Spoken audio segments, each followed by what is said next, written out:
In 2017, Cleveland lost one of the greatest people that Cleveland has known as far as businessmen. His name was Joe Rodgers.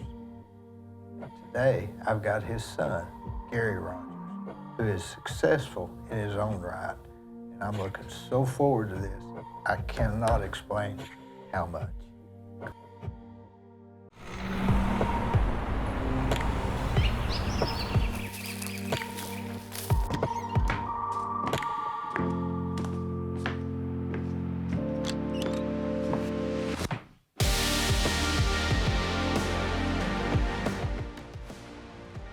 So Garry, when was it your dad passed away? He passed away in 2017.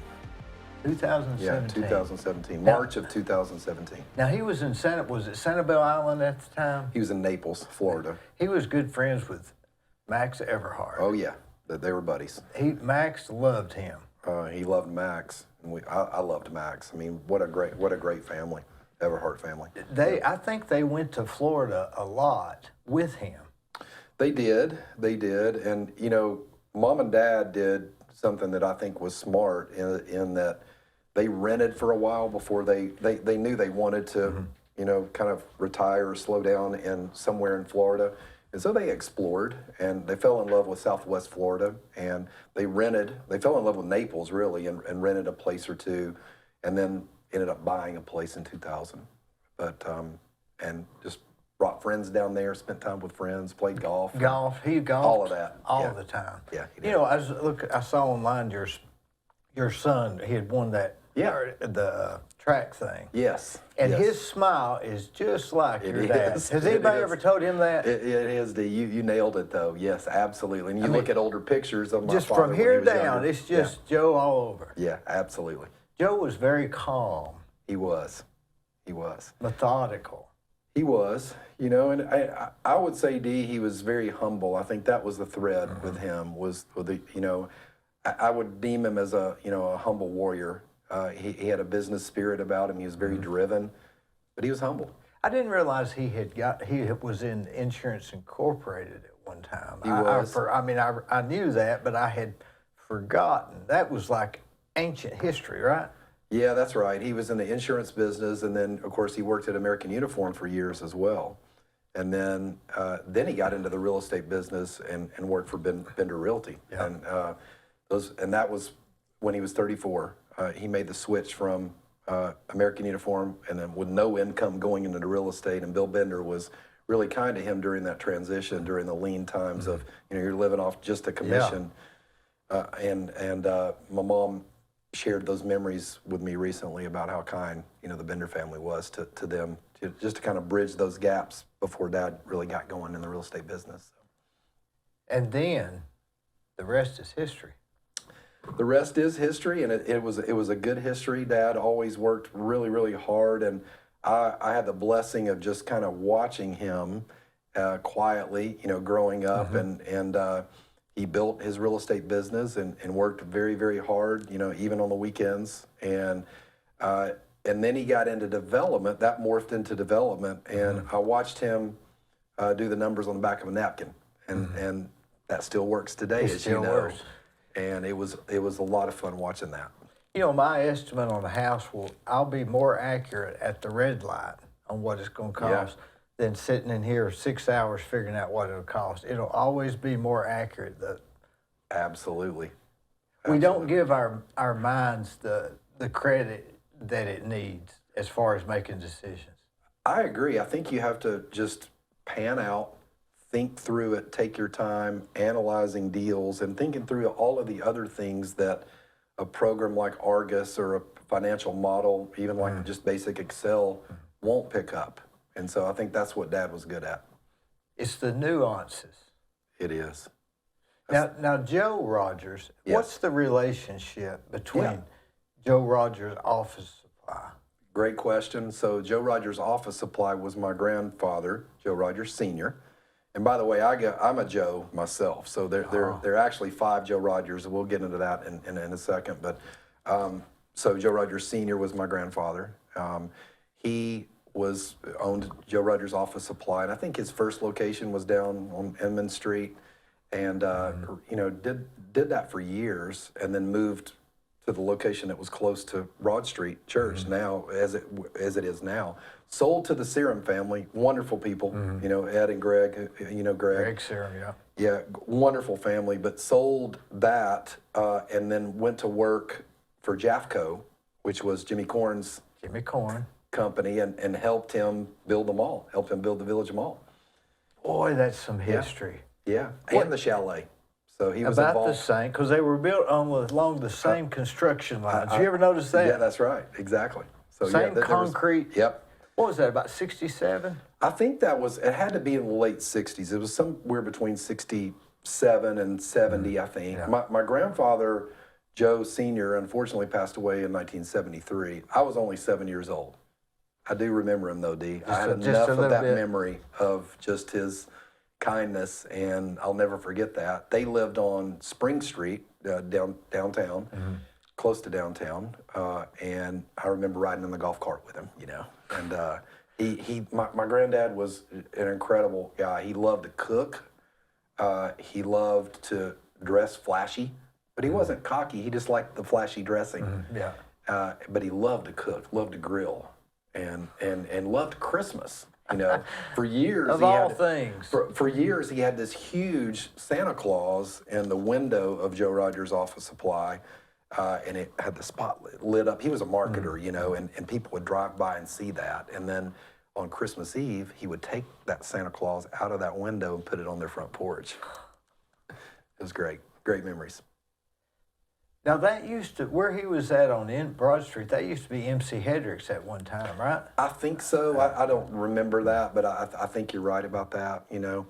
And, you know, I have really fond memories about that house on Spring Street for really a variety of reasons. But you remember your grandmother's cooking, you know, just the kitchen just smelled so amazing. And the katydids. Remember, you could hear them. I can hear them today. You'd sit on the porch, and I would call that analog world, right? We're in the digital world now, but we're the same age. And I can smell it, can't you? I can smell it, man. I can smell it. I can hear the train. I can.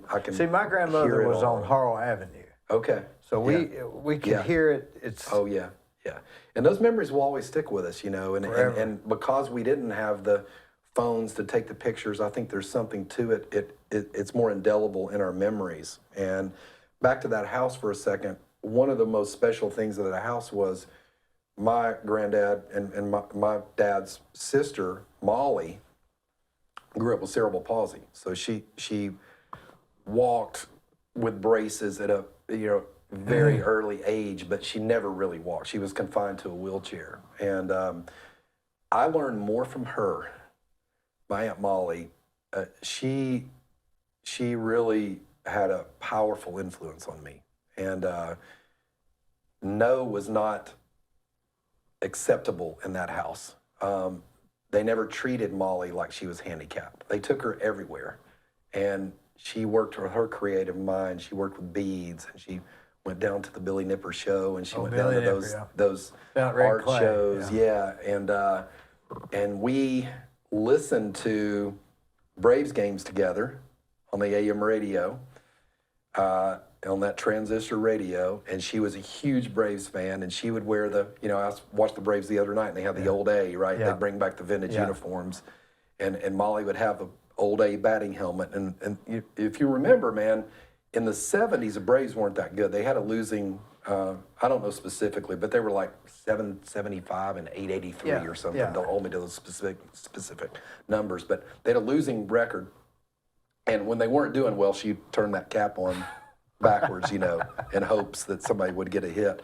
But man, the night in April of 1974, I was listening with Molly when Hank Aaron hit his 715th. Is that right? Yeah.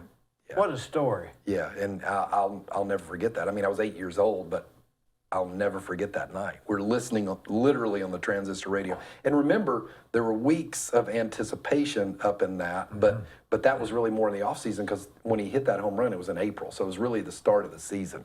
Yeah, because they were kind of figuring he'd get it somewhere during the year. Yeah. But he got it right at the beginning. He got it right at the beginning. And so you had that off season to think about it, and then he hit it. And you know, radio's the theater of the mind, and I think in a lot of ways, that's when I fell in love with broadcasting, and I didn't know it yet. Were those days listening to the AM radio and specifically, you know, the Braves broadcast. And I think Milo was the sportscaster at that time. He was 66 to 76, but then the great Skip Carey and Pete Van Wieren came in after that. And so the 70s, man, with the Braves, their record may not have been great, but they had Hank Aaron. And they had the fans. And they had the fans, and they had still some other great players, and they had that radio for me.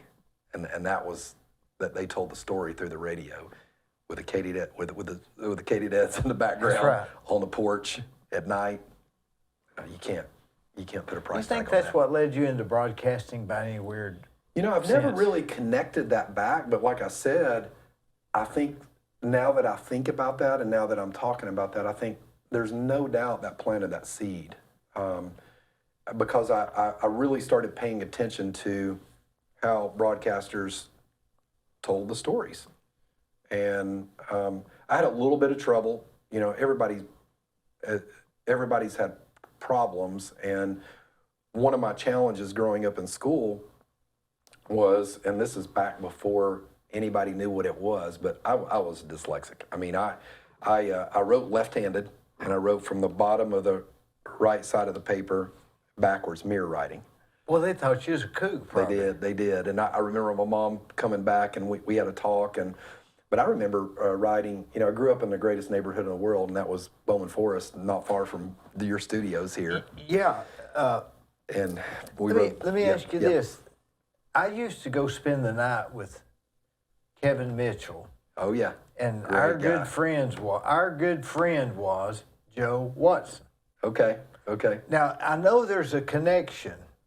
I didn't know Joe. I didn't think I knew Joe. I knew Kevin, obviously, very well. We went to school together in Mayfield, so he was a character. Card, man. wasn't he? He got me in trouble a couple of times. If you was with him today, you'd get in trouble somehow. Yeah, he's a great guy. I loved him. Yeah, great guy. But, you know, incredible neighborhood. Rode the bus to school, bus number 61. Yeah. And I remember on cold mornings, Dee, my friends would go outside the bus and like, hey, write my name. I'd write it backwards where I was, and they would see. They thought that was the coolest trick. And but it presented some challenges to me, really. I mean, I was never a great student, man. I squeaked by. Well, so did you see numbers? Explain dyslexia. It's hard to.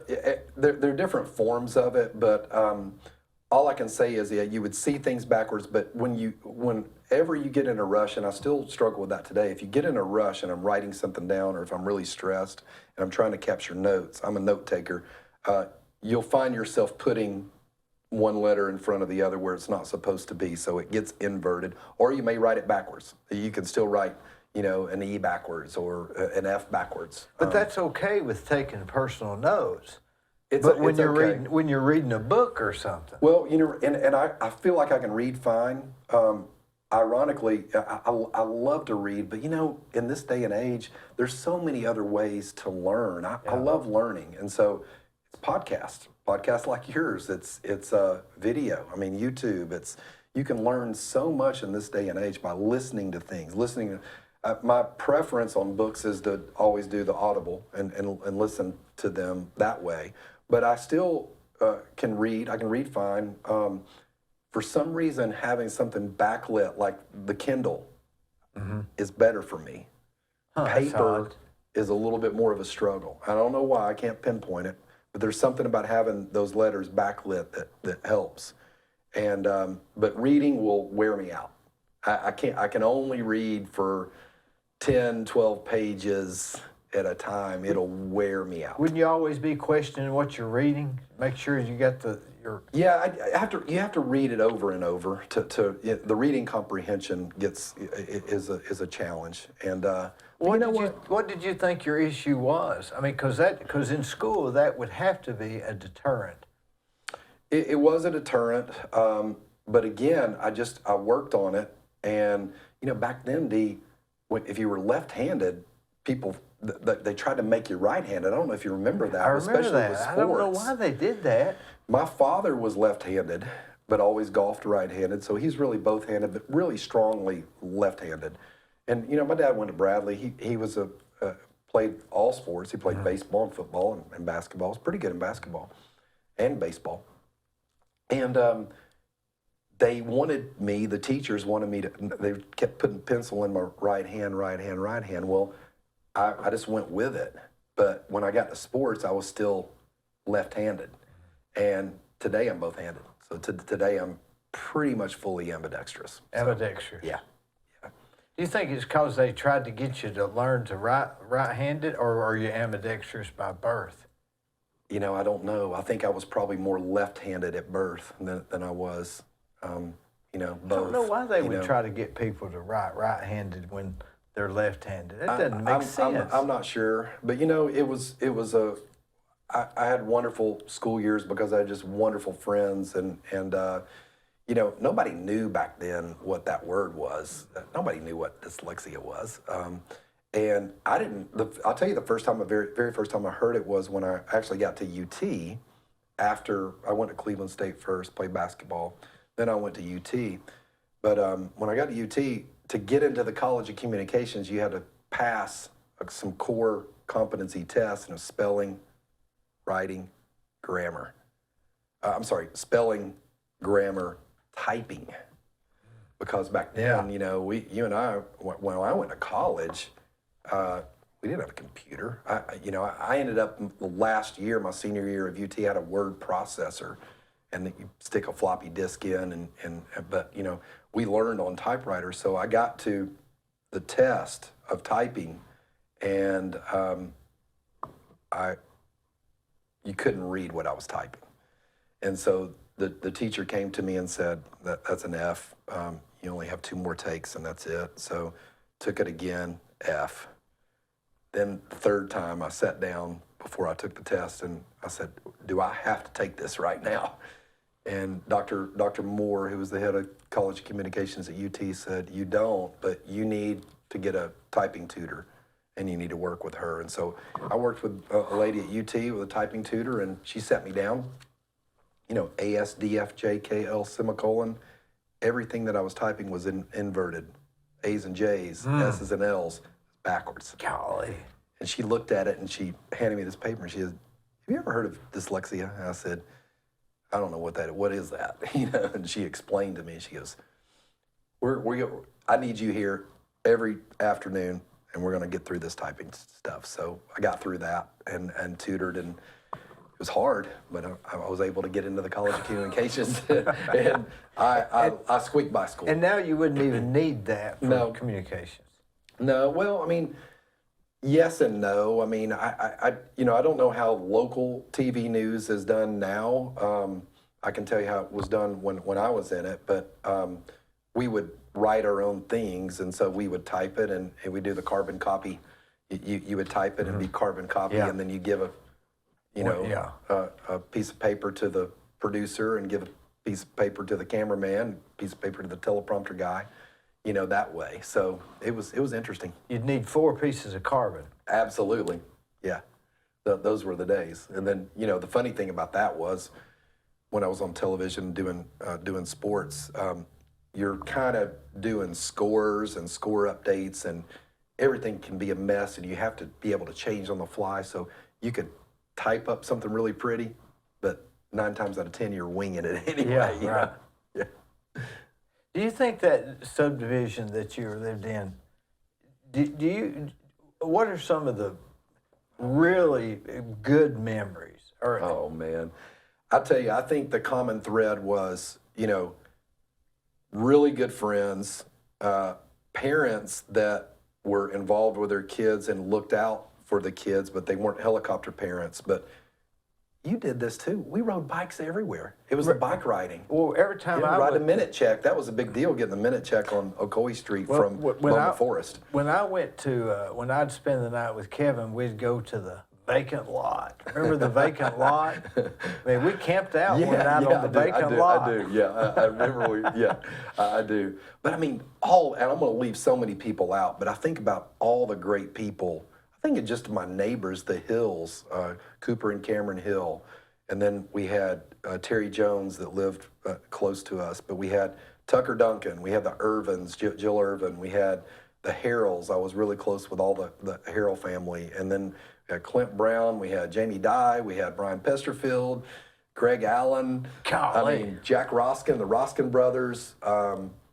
I mean, Alan Murphy. I mean, you can just keep naming them. The Mays, John and David Mays. I mean, just great friends, you know, just great memories. Did they all ride the same bus number 61? Most of us did, yeah. Most of us did. And that was a lot of fun. But again, I go back to the bike riding. I go back to remember we'd make our own ramps, and we'd have a little game where we'd lay the bricks out. Yeah. Hey, how many bricks can you Chris jump? Harrell jumped 30 bricks today, you know, and I don't know if I mentioned Pat, hopefully I mentioned Pat Lay in this, but one of my best friends, Marty Gregory, lived just outside of Bowman Forest, and God, we just had so much fun. Just I didn't realize outside, playing wiffle ball, playing football, playing wiffle ball, all of it, you know. Amazing. Those were really good times, weren't they?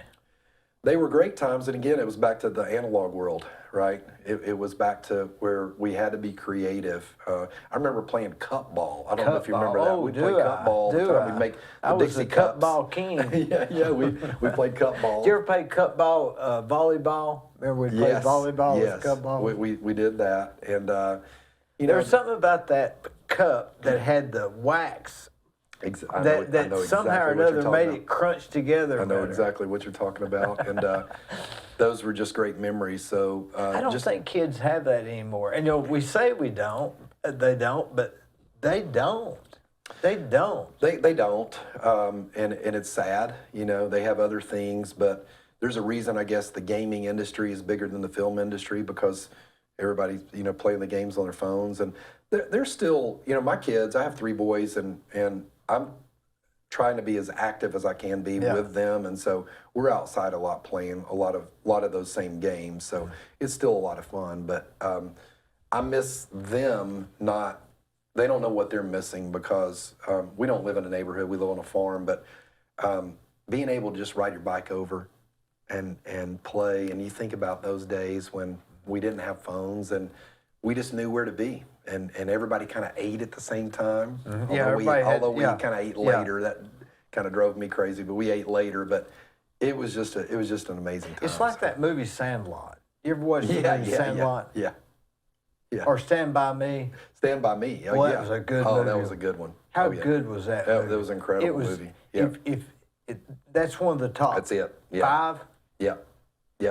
It has to be. Forrest Gump's top 5, but I don't even know if it's better. It has to be, you know, just because that was us growing up, you know, and then we got into high school, and you know, it's kind of the same thing, analog, but we're having a little bit more independence. We're driving now, you know. Some are starting to drink, and that gets an issue. So there was a line there, and you know, I didn't do that then. I think I was probably too scared. I don't know what it was, but I just didn't. We were blessed. My neighborhood, we just kind of didn't do that.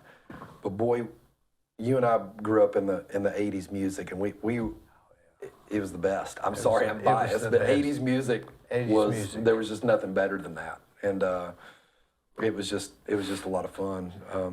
You know, early 80s or late 80s music. I don't know what your preference is, but I'm just gonna say all of it. But early '80s certainly was great. You know, I like all music, and '80s is certainly good. Yeah, and maybe the I like greatest. all music too. Yeah. There's something about it. You know, I watched the movie. I actually watched it last night. The movie called Air. It was the story of Nike landing, you know, Michael Jordan. Right. And that soundtrack in that movie is all 80s. And I'm just like, you're watching that and you're like, man, you know, we wore Air Jordans when I played at Cleveland State. I'll never forget it. Our team issue shoes were those Air Jordans, the ones that everybody wants to wear now. Have you ever listened back at some 80s music, and it's it even sounds better now than it did then? Yeah. You know, it was really, it does. Yeah. Well, there's something about a song, right? A song comes on, and it pegs your memory, and there's a sweetness to it that you really can't pinpoint. You cannot pinpoint. Yeah. I think you said it earlier, and I had never heard anybody put it that way. You said broadcasting is the theater to the mind. Theater to the mind, theater of the mind. But it is.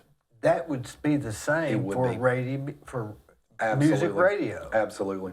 100%. Because you get to create the scene. Yes. That's the beauty of it. That's exactly right. Don't you? I hate it when people say, "Well, this song means this." You're taking the song wrong. You're supposed to let the song mean what you want it to mean to you. Exactly. So it's irrelevant what the songwriter, and really a good songwriter will make it to where it can be in multiple scenarios. Totally. That's the gift. That is the gift. And then again, it's like you said, it's situational. You know, a song that comes up in the 80s now that pops in our mind, we may have been, you know, sitting in a car with a pretty date or whatever, having ice cream, and you remember that, you know, and it brings back that memory, you know. Do you have some bad memory songs? I mean, I've got some bad ones. I do. Steely Dan. I can't listen to Steely Dan for nothing. I've got such bad memories. Isn't that weird? It is weird. And it's nothing to do with them, but... Yeah, it's there's something about that, but I fully agree. And most of mine, unfortunately, were related to a girl, you know, like a girl or two that, you know, I was on the other end of, you know, maybe being dumped a time or two, and it's like that song comes on, you're like, you don't want to listen to it can't listen today, to you know? it. Yeah, absolutely. Isn't that something 40 years later? It is amazing. Yeah, it's amazing. Like I said, the analog world connecting back to our memories, you know? Now, broadcasting, Yeah. I would have never seen you as a broadcasting guy. Yeah.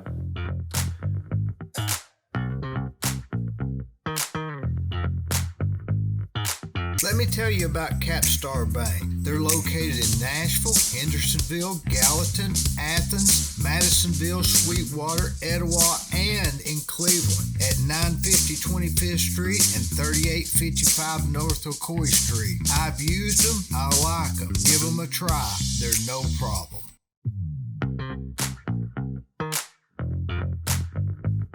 You see people different from a distance. And I wouldn't have seen you as a you have the posture, but I would still not see you as a broadcast. So Yeah. But you were involved in TNN Yep. and CMT, Yes. which was a very big deal during that era. How in the world did you get there? Well, how I got there was, number one, God was really good to me and gave me that opportunity, but and that's where it all starts. I give him credit for everything in my life.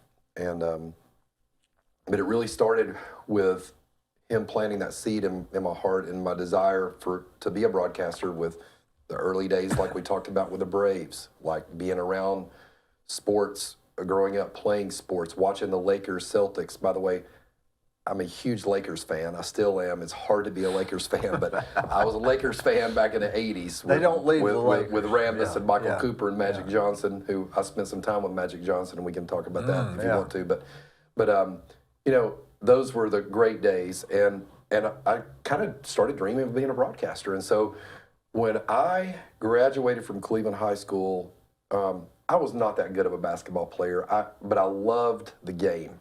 And Lisa Gliano, one of my best friends growing up, we played together, and I learned a lot from Lee. I played with Todd DeLuca, I played with Mark Seymour, played with Buck Davis, all those guys, and we weren't that great of a team, but we had a lot of fun, and I learned a lot, and I had this quiet drive in me. I was the skinniest kid there was on the team, wasn't that good. What happened, though, when I graduated, and I was early for my grade, but when I graduated, I actually started growing. And I grew to, 6'3.5", and but I was in high school, I was 6 feet, so I was a late bloomer.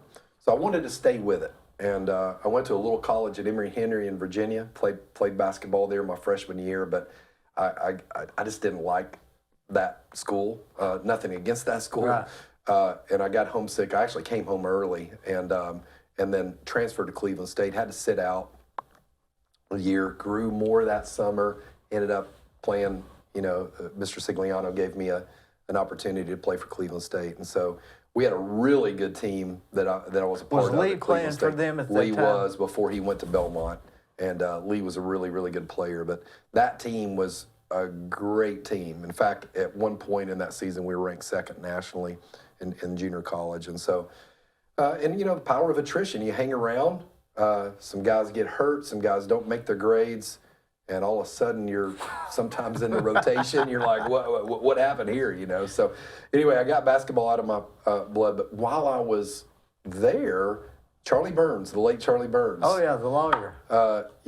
Rich and I are really good friends. And Charlie, his dad, and then, of course, Rich's brother Chuck had tragically passed away when he was 13, and we were good friends. And Right? Yes, and Barbara is such an amazing lady. And so anyway, Charlie gave me an opportunity to be a color commentator for Cleveland High School basketball with Ron Parker. Ron Parker was the play-by-play, and so Plants guy. So I think so. I can't remember what Ron, but we were able to put a little broadcast team together, and it was just fun. So I learned that. I had a little bit of experience there.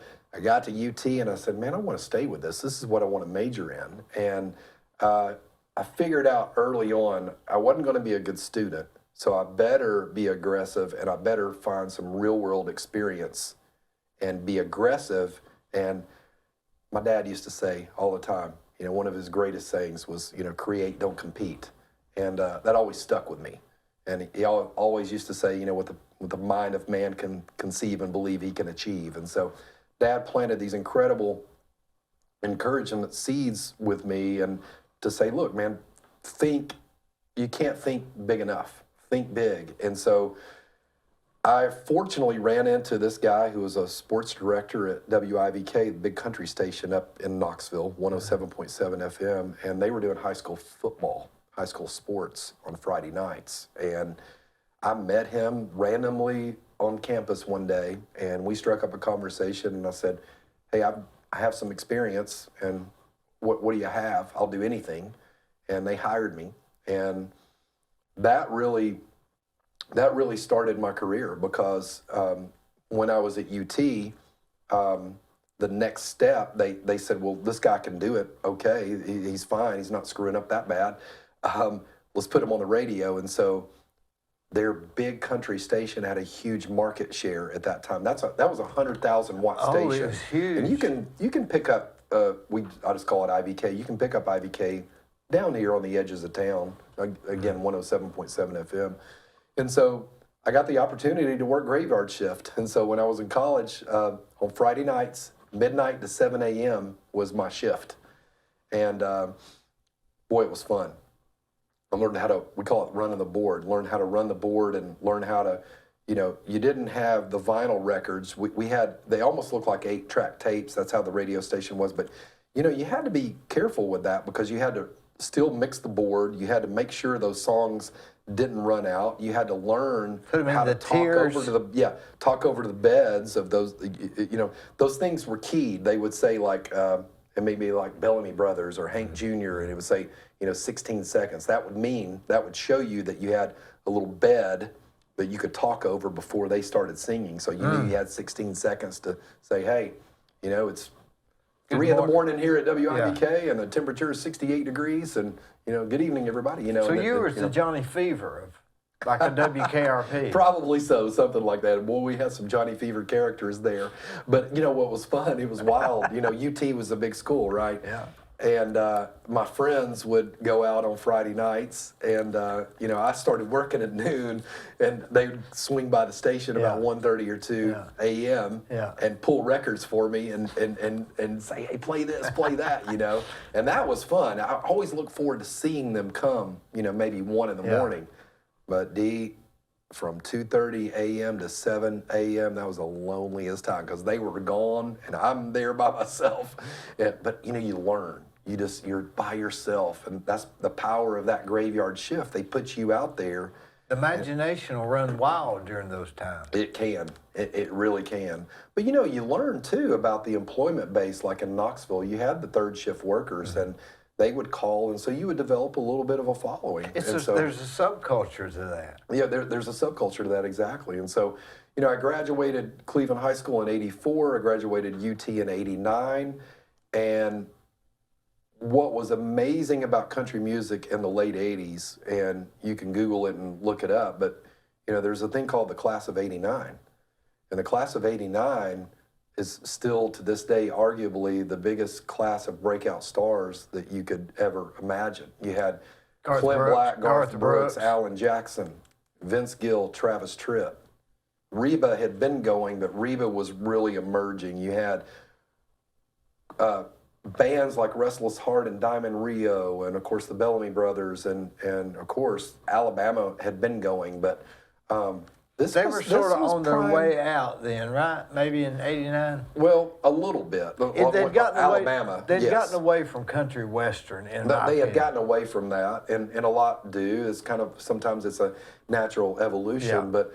What I learned was, and the opportunity for me was when I was a student at UT was I'd work the weekends. And then, you know how it works with business, any business, you do a okay job, you show up, yeah, it's gonna lead to other opportunities. Never fails. And then they put me on during the day. And that was a big deal for me. I got to be on Saturdays, middays, 10 a.m. to 3 p.m., and then I would do Sundays, 1 p.m. to 6 p.m. on the radio.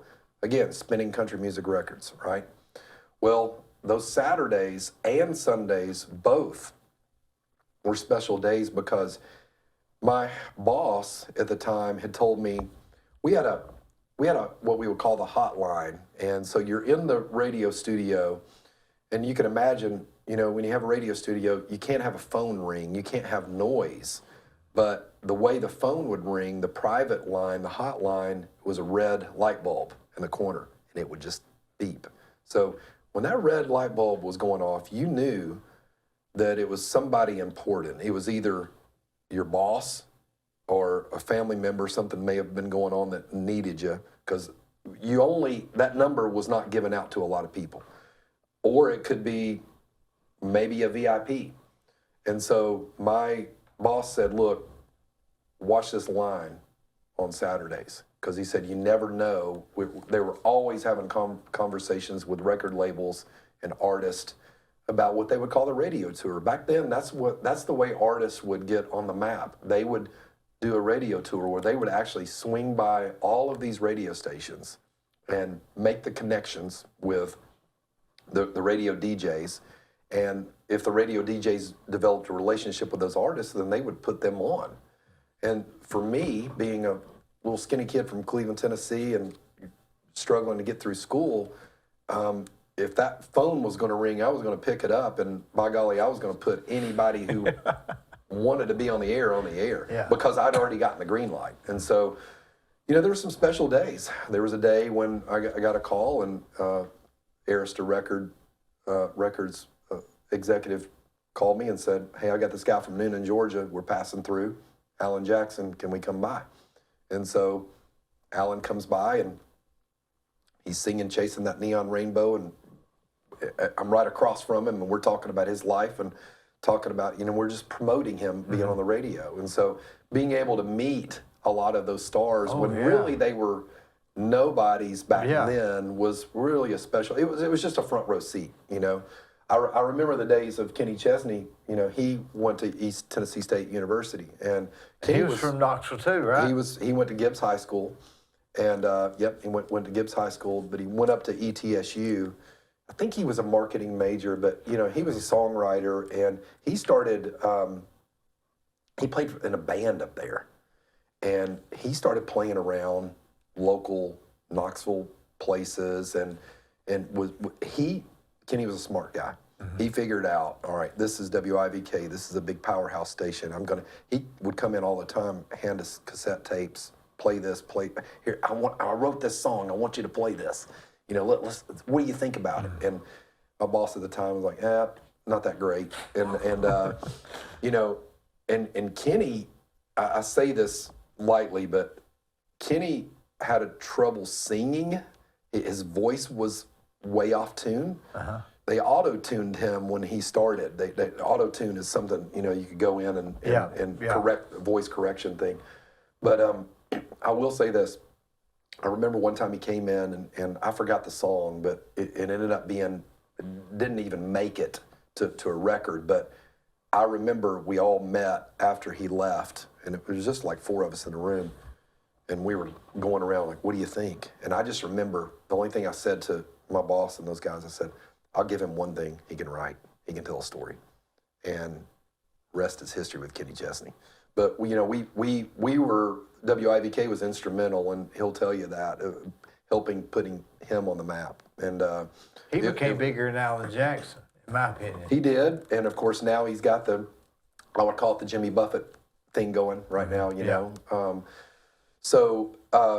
you know, he's made all kinds of money, and that's great. But that was great, Dee, being in the radio, and it really formed my broadcasting career, just my base, like understanding the sense of timing.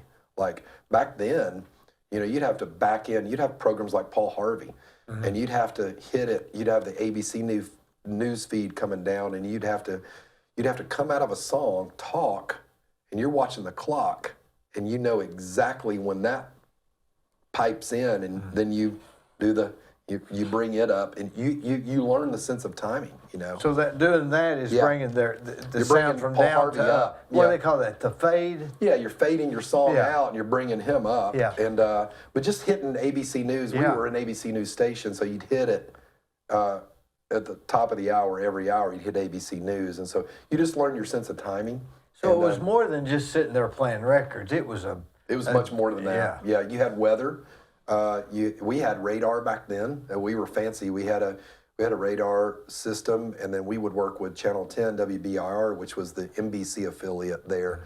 They were our kind of sister, or they were our partnership station, and so we would actually put the meteorologists on anytime we would have a weather event. We would put them on live, and they would be live on the radio. So you got to know them, and that's how I naturally evolved. You asked me about the CMT TNN thing. You know, for years, I worked for WIVK. I did a little bit of everything, including traffic. I flew right seat in a Cessna 172, and I was a traffic reporter. I did news. I would cover news beats. The very first time I went out on a news beat in Nashville. In Knoxville. Sorry, in Knoxville, at WIVK. Yeah.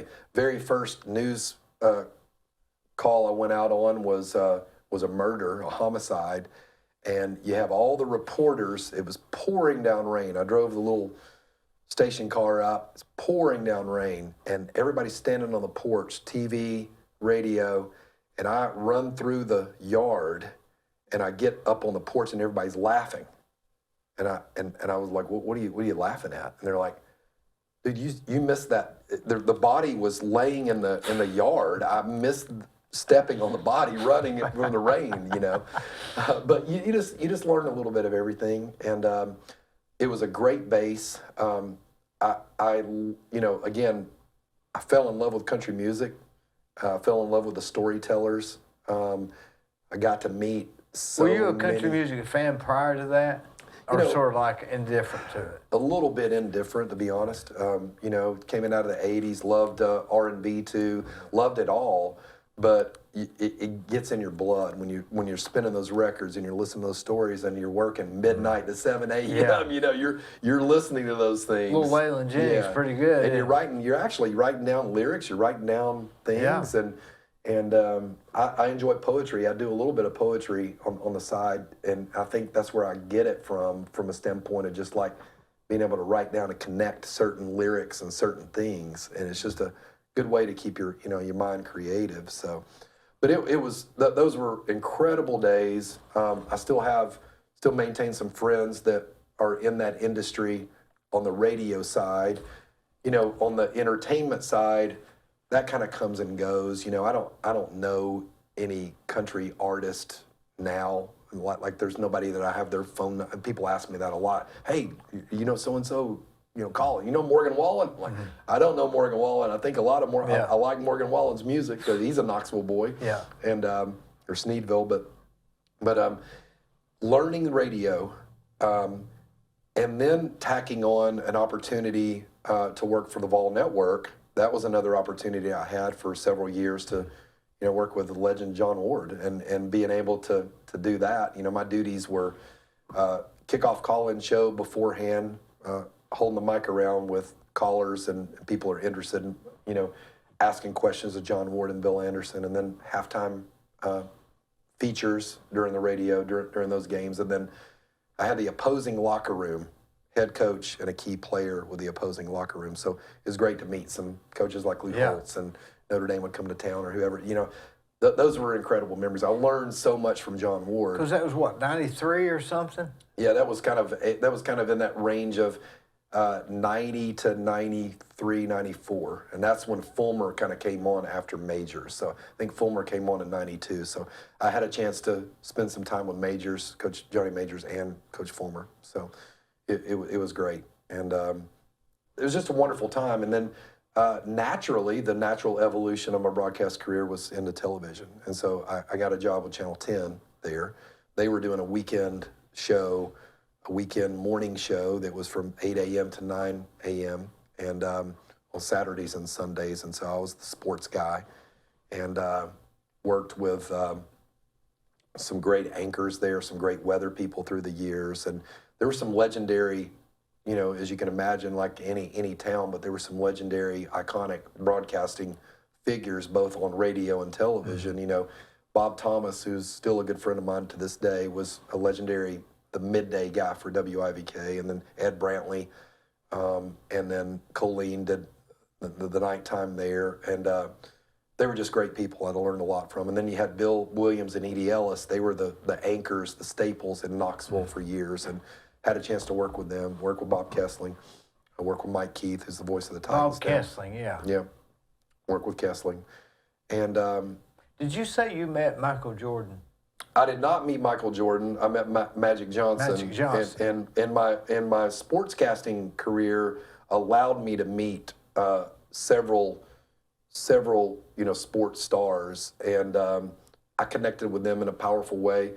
But if you want to talk about Magic, I can tell you the story, but it really had nothing to do with broadcasting that day that I met him. I'm interested in people that meet stars. Yeah. Well, number one, they put their pants on just like us, and most of them are really great people and very accommodating. You're going to run into some prima donnas from time to time, but Magic was incredible. I met him actually on my 33rd birthday in Atlanta, Georgia.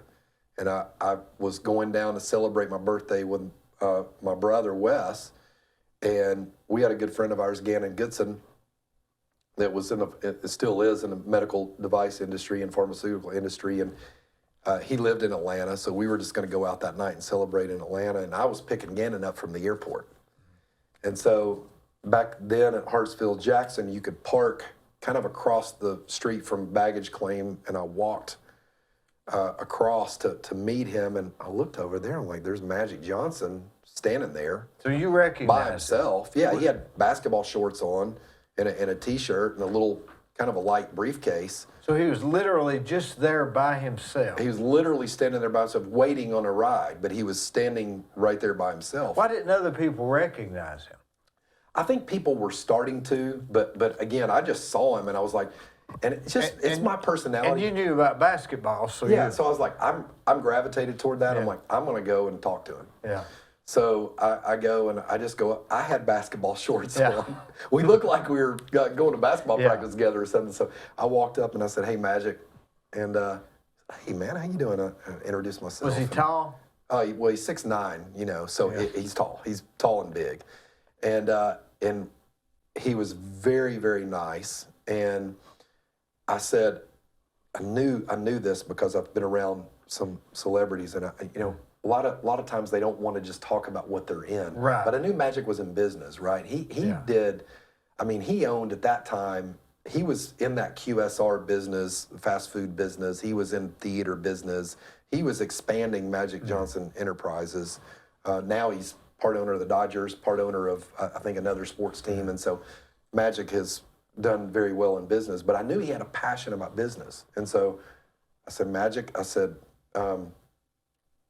I don't really want to talk to you about basketball. I'm a Lakers fan, but what's up with business and how are you doing? What are you doing? He was actually in town he had like 9 Burger Kings there, and he was there on business. And so we started talking about business, and we just talked. And we just talked. He was waiting on this ride. I was waiting on Gannon. So like 10 minutes or 15? A good 10.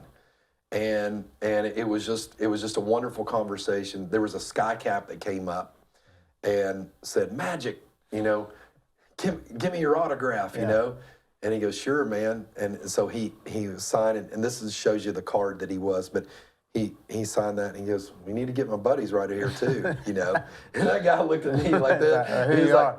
He's like, yeah, you need to get my buddies. And so he said, okay, here you go. And I just put GR. I put like number 7. I handed it back to him like that, And the guy still got that hanging up somewhere. Magic got a kick out of that. And so it was just a great conversation. And he said, this is when the story gets wild. He said, hey, man, I hate to ask you for a favor. I said, what you need? And he goes, I don't have my phone with me. And he said, I noticed you had your phone with you. Can I borrow it to make a call? And I said, absolutely, man. It's going to cost you, though. I was just joking.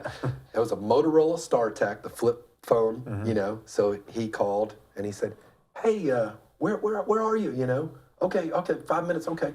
Closed it back up. And he goes, told you I owe you. I said, well, now that you say that, Magic, and I was just joking, kind of with him. I said,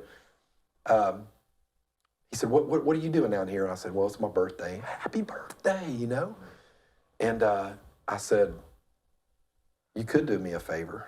And he goes, what's that? I said, my brother is also a big Lakers fan. And I said, I think my brother, when he was a trainer at UT, taped your ankles in an exhibition game. What are the odds? They were in Knoxville, exhibition game against the New Jersey Nets, the Lakers were. And my brother, apprenticeship, watching the Lakers trainers, I think he taped like Michael Cooper's ankles and helped with Magic with something, And so he goes, let's call him. Yeah, let's call him. He said, what's your brother's name? So I put in his number. And my brother was actually going through the drive-thru like in Adairsville somewhere. And phone rings, and it's Magic, and my brother picks it up and goes, hey, Wes, it's Magic, man. How are you? And my brother said, and talking to him at the end of the story, my brother said, I knew exactly who it was because it was just his voice. It was Magic Johnson. And they had a conversation. And back then you were watching your minutes, your minutes package. And I'm like, hey, wrap it up because they talk more than I talked, So it was great. But Magic remembered that game. He remembered that game. He told Wes, we won by this and I scored this. And we went how back would and he checked remember that. He had an incredible memory. So that was an amazing time. And then, when we said goodbye, his ride came and he looked at me, pointed. It was almost like good pass. See ya, like that. We ended up going to dinner that night, and he walked in. God, what are the odds? We were at this dinner place on Peachtree, and he walked in, and he had some people with him, and then he said, hey, he came over, again, it was wild. And by then, my brother was up there, and we got to say hello to him again. So that was just one of many stories. It's crazy. I mean, your brother taped his ankle up. You see him at the airport, and then y'all see him at night. Yeah, and then I got him on the phone with my brother. I mean, any of those things could have not made any of that happen. No, it was amazing. So that was one of many interactions. I've been blessed to meet a lot of athletes and a lot of country stars, and it's just been fun being around it. And none of them really made me starstruck. I mean, again, they're regular people, and I would say that there's a thread between them, and that they love what they do, and they're determined, and so I try to grab those lessons from them. I think maybe behind the scenes they're just working themselves to death at what they do. Yeah, I agree. And you probably don't see that. No, I don't think you see it. You saw it. You heard all the stories about the late Kobe Bryant and all his work ethic, and determination. And I don't know if I have that level, Well, and maybe you don't have it in something that's so obvious. Right. Now, Right. wasn't your mother's, Yes. your mother's Yeah. mother Yes. was a McNabb. She was a McNabb, Virginia McNabb, and they lived on Emmett Avenue, which is kind of a couple blocks behind Keith Yeah. Street, I guess. And wasn't she big in my grandmother was big in the Nilly Bipper. Yeah, yeah, absolutely. Yeah, Billy Nipper, I say Nilly Bipper all the time. Billy Nipper, her art shows. So my grandmother had a really big influence on me growing up. She was an incredible artist. And What kind of art? she painted oils, and she painted landscape, and she painted, she actually commissioned homes. So she did miniatures and she did bigger paintings, but she would go around town and she would paint people's houses for them. Or she would go and she had just some incredible landscapes, and she was so talented. And I had the blessing and the fortune of learning from her. She would actually give me art lessons. And I learned so much about her. I like to paint a little bit. I like to draw a little bit. I'm not that good, but that's where I get it from. Is just I have this artistic side, and that's where it comes from. Was she into poetry at all? She was not into poetry, but I'll tell you this, Dee, an amazing story about her was, very humble beginnings. My grandfather, her husband, worked for Hardwick Stove Company before the days of Magic Chef, I guess. But they very humble beginnings, and really a humble ending as well. But they lived in a 1,052 square foot house, and speaking of the smells of the fried okra, and A little different smell than the other side of the track. Yeah, exactly. I used to love spending the night with them, and she would give me these art lessons. She would teach me about how to work in light and shadows, teach me think about when you're thinking about a painting, where the sun is coming from and how the shadows and light and shadows. And so I think of her still very often when I'm out at the farm and I'm watching the sunset and I'm watching the shadows and I'm watching the colors of the fields change. And that's when I think of my grandmother the most, And she challenged me one time. One of my art lessons was really a life lesson, and that was her grandfather was German, and he was an artist. But she gave me a challenge one day. She took a dime on a piece of paper, and she said, trace this around, the circle around of the dime. She said, I want to see if you can write the Lord's Prayer and fit it inside that dime. And she said, and here's a 6B pencil or whatever it was. And she said, I want to see if you can do it in one take. And I don't want you to, and here's the other challenge, Gary. I don't want you to touch the sides. I want you to do That's it. That's impossible, isn't it?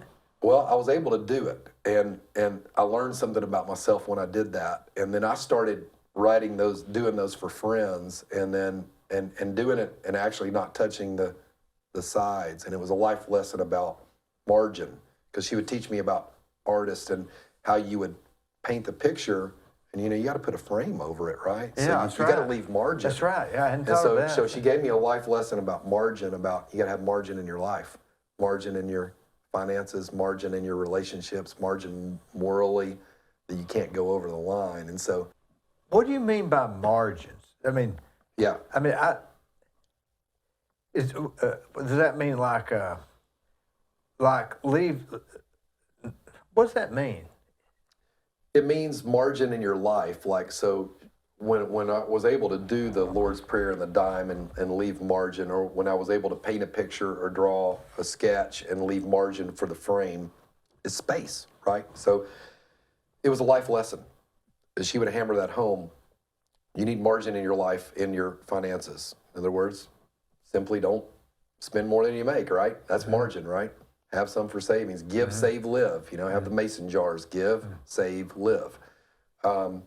Margin in your life with morally, right? Sometimes we can all try to go to the edge. Don't go to the edge. Stay within, you know, treat people fairly. Be honest with people. Don't ever skirt the truth. Don't, be straight up with people. always in your business dealings, don't ever hide anything from anybody. Also, margin would be time, and that's where I struggle with. Time's currency, right? Oh, yeah. Time for friends, time with friends. I struggle with that right now. I do too. In this season, I still have business goals. I still have things that I want to accomplish, and I've got 3 boys, and I've got a loving wife, and we're busy. And carving out that time for other things that are important. So, but that's a lesson. Those are life lessons that stuck with me actually through art. Isn't it funny? It reminds me of Bob Ross, that painter. Oh, yeah. He would always interject Oh, yeah. things like that. Yeah. He'd say, beat the devil out of it. Mary, Exactly. Exactly. just beat the devil out of it. Exactly. Yeah. No doubt. But, lot of fun, a lot of memories, again, back in that analog world. Now, you talked about sports, but Yeah. generally speaking, anybody that's been into sports, grew up in sports, had coaches, somewhere along the way, they'll have this coach that just changed the trajectory of their thinking. Yeah. So Yeah. Have you had any of those experiences? I have. They've really been through coaches that didn't directly coach me, believe it or not. I mean, I had a great high school coach, Chuck Kondo, and Coach Kondo is still coaching now, and a great man. So I learned a lot from him. I learned a lot from Dan Trotter, who was my coach at Cleveland State. But I really learned a lot from also the coaches in my life that were, again, not directly my coaches, like Steve Sloan. Steve Sloan was a family friend, and everybody knows of Steve Sloan. Mm-hmm. And, you talk about an incredible athlete, won 5 state championships. He was the Jim Thorpe of Cleveland, Tennessee. He was the Jim Thorpe of Cleveland, Tennessee, and then, of course, went on to play quarterback for Alabama for Coach Bear Bryant, and then played in the NFL, and then had an illustrious coaching career, and then was an AD as well. So, and just his faith and being around him growing up a little bit was neat. And when I say being around him growing up, it was really kind of after when he would come back to Cleveland and see friends and see my family. He spent a lot of time in my grandparents' house in Spring Street on my dad's side of the family. And he was younger than my father and was a little bit younger than my mother. My dad graduated Raleigh in 57, I believe. Sloan graduated, I think, in 62, I want to say. But they were friends? They were friends. Steve Sloan was friends with my late uncle, Buddy. They played football together. Buddy, my dad's brother, tragically passed away at 25, and too young, heart attack. So that's how Steve Sloan knew your grandfather. Yeah, that's how he knew my grandfather and my grandmother. My grandmother fed him a lot. They ate food a lot together. So when he came back to town, he thought enough of them to come back and see him. Exactly. I think that's the point you were making. He would see my Aunt Molly, and Molly was really special because people circled around her with her cerebral palsy, and she lifted up everybody, and so that was special. And then of course Rex Dockery was a dear friend to my dad, and tragically he passed away in a plane crash in the early '80s, and I learned a lot from him. He had this incredible enthusiasm, and he was intertwined with Sloan too, because at one time they were on staffs together. I think at Vanderbilt. I may get it wrong. Vanderbilt, maybe Texas Tech together. Texas Tech, I believe. But watching Coach Dockery, just encourage me as a little guy growing up, and the things that he would say to me have always stuck with me. And we actually went on our first family ski trip together with the Dockerys, and that was fun. Went to Loveland, Colorado, and snow skied in jeans, and Scotch guarded our jeans, And he was so enthusiastic. He's like, "Let's go! We're going straight to the top." He was an incredible man, and I'll never forget the night the plane went down, and it was a terrible night. And I remember Dad getting the call, and I remember me walking down the driveway, and we had a little field, and I just laid up in the field and looked at the stars, and I was just like, God, I don't know why this happened, but I was young, And About what year was that? I think it was 83. I was going to say 82, but I think it was 83, and it was in December. And try to stay in touch a little bit with Wallene, a little bit through messaging with Facebook. But incredible lady and an incredible family with Trey and Dee. So, yep. During your growing up age, I know you talked about the subdivision and that, but what was the off school like? Like, you know what I'm saying? Like, Yeah. because that's not the school year. You're almost, it's a little bit of a different. Yeah. So you're talking about like downtime on the weekends Yeah, and things like that? yeah. Yeah. So we lived in Bowman Forest and we would go through the woods, and it was pretty simple, man. We would go to the Family Life Center, First Baptist, and we'd play in the gym all day long. We played Didn't basketball. they have tennis courts there at one time? They did. That was the old day school, Yeah. remember? And but we played basketball all day long, and got to spend time with and just a lot of friends that went to First Baptist at the time. And I didn't go there. We were Broad Street I grew up in Broad Street Methodist, but the way they would just embrace you and bring you in and become friends, and David Landreth was an incredible influence on me, and Lovingood was Jeff Lovingood. Yeah. John Lovingood, his brother, and He was our age. went to UT together. Oh, yeah. And I was close with John and got to see him recently. And They're great guys, aren't they? incredible family, yeah. And so you and I know a lot of the same people. We do, yeah. Richie Hughes and Richie Phil Hughes, Pippinger yeah, and Phil. all those guys. Phil hit we me hung coming out. through the scrimmage, coming through the line on football. You see that bump right there? Oh yeah. Phil Pippinger. Yeah, I got knocked in Because football. they just had the leather strap. Oh yeah. Wham, with his helmet. Yeah, I remember the days on Arnold Field playing. He was too football. big to play with us. He was a big guy. He really Yeah. was. Oh yeah, no doubt. He was a good What's he baseball do player now? too. Oh, he was good at everything. Phil- If Phil Pippinger would be good at whatever he decided to do. He was a great basketball player, and he was a really good baseball player. And you remember the days of Fulbright Park with baseball. Do I?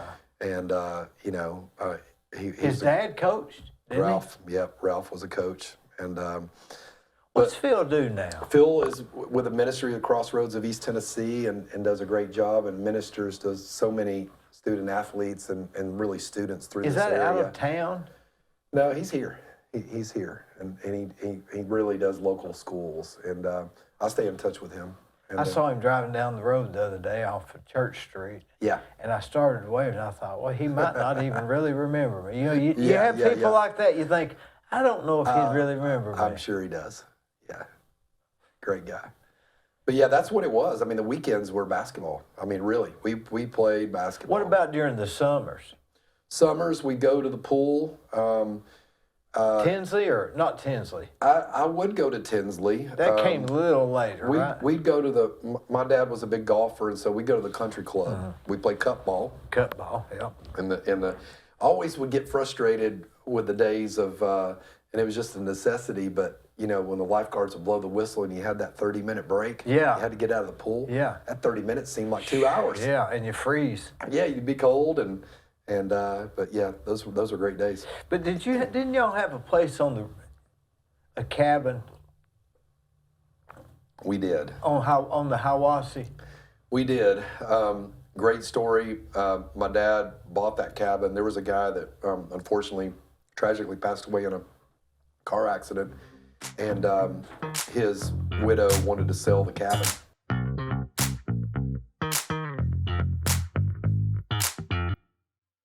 On the courthouse square at 30 2nd Street is the law firm of Logan Thompson Law.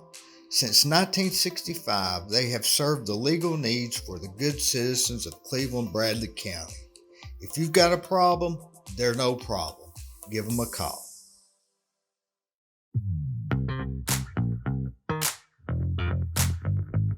Now that Anderson cabin dead end, and there's another road that goes to the left. Yeah. So were y'all on the left road or Yeah. the Anderson?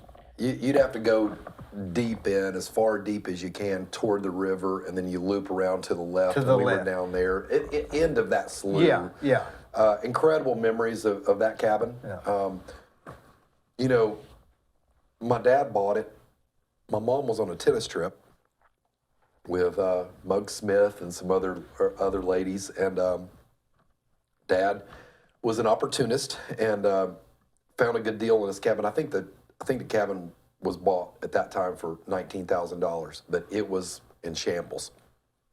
Mom came back. They used to tell this story. It was funny. Mom came back and Dad said, "Now, boys, don't tell Mom.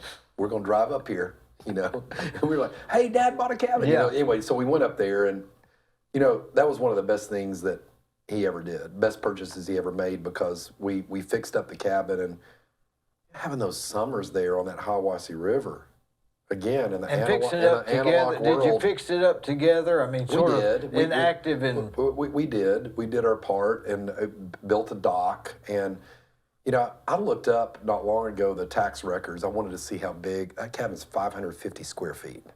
So, you know, you're talking. It probably didn't have a septic tank. It probably had a barrel in the ground. Yeah, it was basically. It was that basically, type of thing. yeah.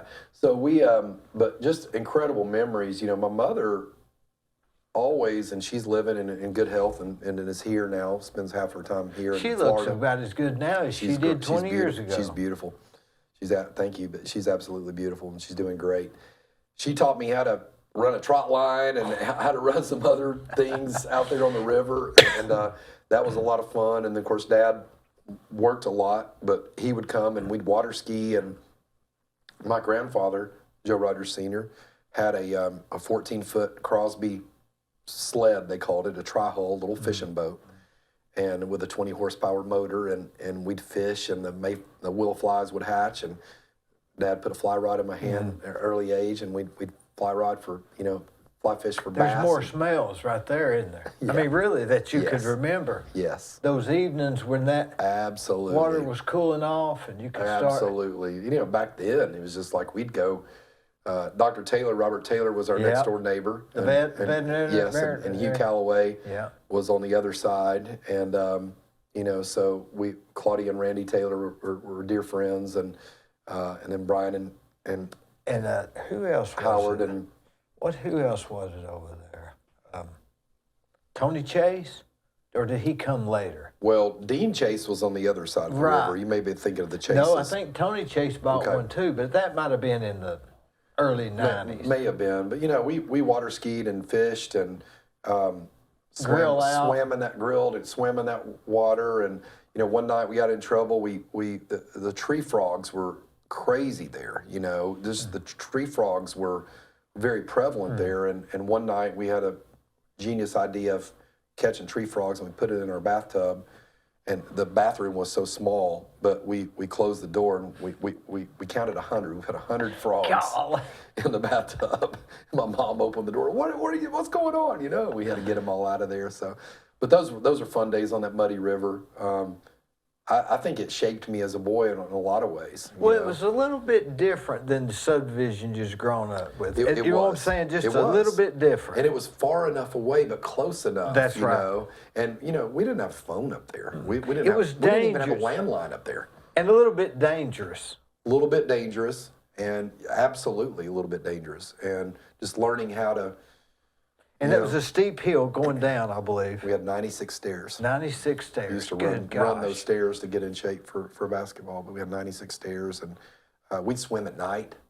You know, parents would be up there in the cabin. We'd swim at night. All they said was look out for snakes. Exactly. Like you could look out for a snake. Exactly. And there were snakes in that river. There were snakes. Was the 58 shortstop there then, or do you remember? You talking about shorties? Yeah. No, but we can talk about Shorty's. Yeah. Well, you mean Shorty's nip and stick? Yes. I went over there the other day.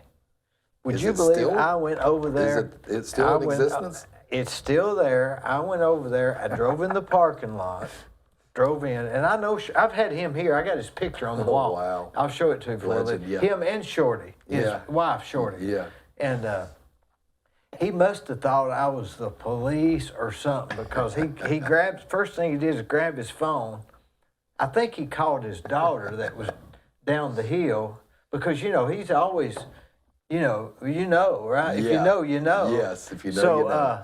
But he was very cordial, and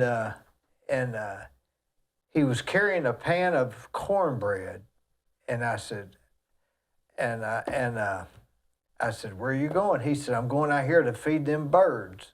He was going to feed the birds. Yeah. But but anyway, that was something, wasn't it? It was. Did you ever go over there in the boat?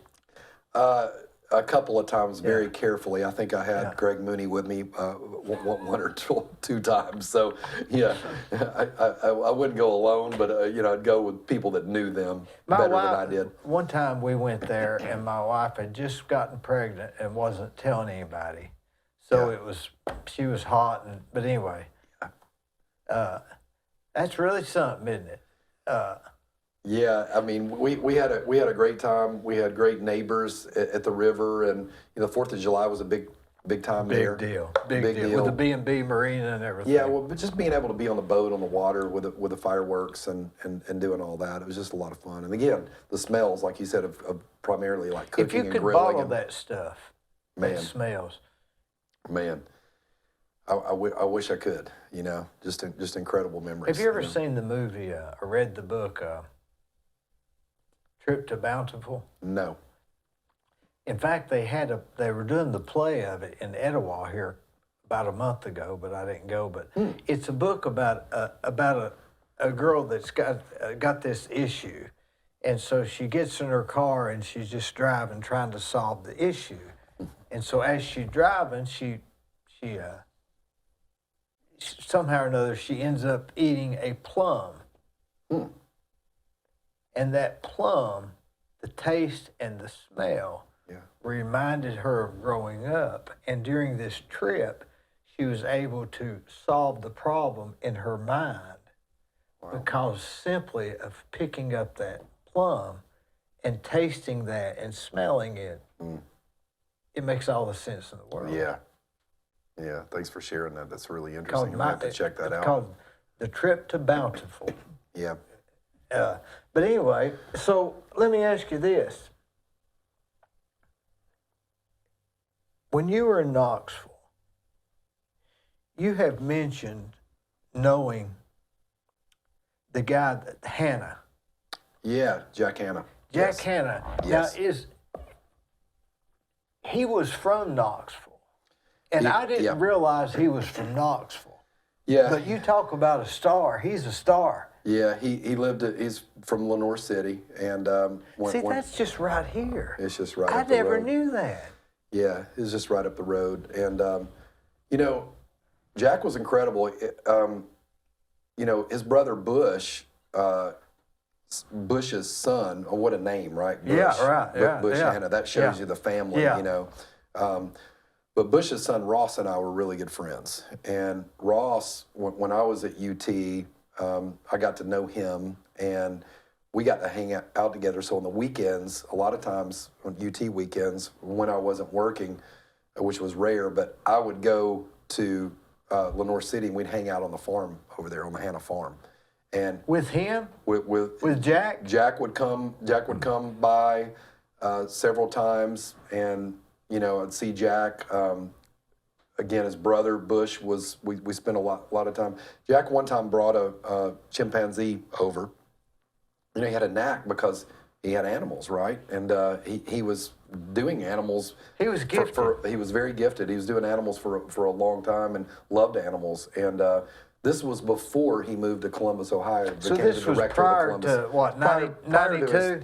Prior to his TV days. So 90, early 90s. Yeah, early 90s was when he was, but he was starting. He had actually moved up, I think, at that time, or was about to move up to Columbus. So he was kind of going back and forth a little bit between Lenore City and Columbus. He was getting established up there. My timelines are off a little bit, but spending time with him. I remember one time we had a chimpanzee at the house, at the Hanna house, and we'd play cards, and this chimpanzee would we'd play cards and grab some of the drink like this, and we'd teach him how to hold cards. Would he drink it or just put it in his mouth? Yeah, he'd drink it, but it'd be sloppy. Yeah. And we'd teach him how to play tennis, but it was weird when you see that, when you're around that. Like a chimpanzee is like, man, I mean, just the dexterity. And But it was great. And then Bush was awesome. Bush ended up moving, and Jan, his wife, they moved to Montana. And so when Ross got married actually in Ohio because his wife was from Ohio. And again, this is Jack Hanna's nephew and Bush's son, my good friend. Ross, I stayed at Jack's house the night before the wedding. And that was a treat because Green Range Rover showed up in the driveway that night. He had told us, Jack said, we got a surprise tonight. And so rolled up, and these zoo guys came, and they had a, long story short, snow leopard. I mean, one of the most rare animals in the world was a baby snow leopard, and it was one of the most beautiful animals in the world. And we actually got to hold it and actually feed it with a baby bottle. I think it was 5 weeks old. Did it feel like a cat? Felt like a cat, but it was very warm, and it was the way it would purr was obviously very, very different, and its paws were as big as my hands. Could you feel the muscular in it? You could feel it, and so we were just blown. I was blown away with the eyes, with just how crystal blue those eyes were, and just the markings were just. And so Jack told us, he told us all about all of the animals and that we would interact with, but. That was an amazing time. So we got to play with it, and we got it a little bit riled up that night. And then he was like, "Okay, we're done here playing because this is not a cat we're dealing with." And so, but that weekend was great because we got to go to the zoo, Columbus Zoo, and really spend time behind the scenes and with Jack. Because he was trying to get that. That was like it was in ruins almost when he took over that zoo. It was. He put the Columbus Zoo on the map. You're exactly right. He brought it back to life. Brought it back and made it really an international destination. And then, of course, was really involved in TV world on the late night circuit. And, then morphed into his own show, which still is on.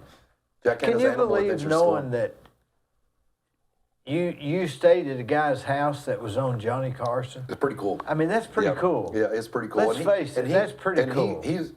Jack's just a normal guy. He really is a Tennessee boy. I mean, really. Fast-talking Tennessee boy. His brother, a little bit different, quieter, more calculating, almost like City Slickers being like curly, kind of like, but that's how Bush was. And so, I had the real blessing and fortune in the 90s, in the summers, to go to Montana.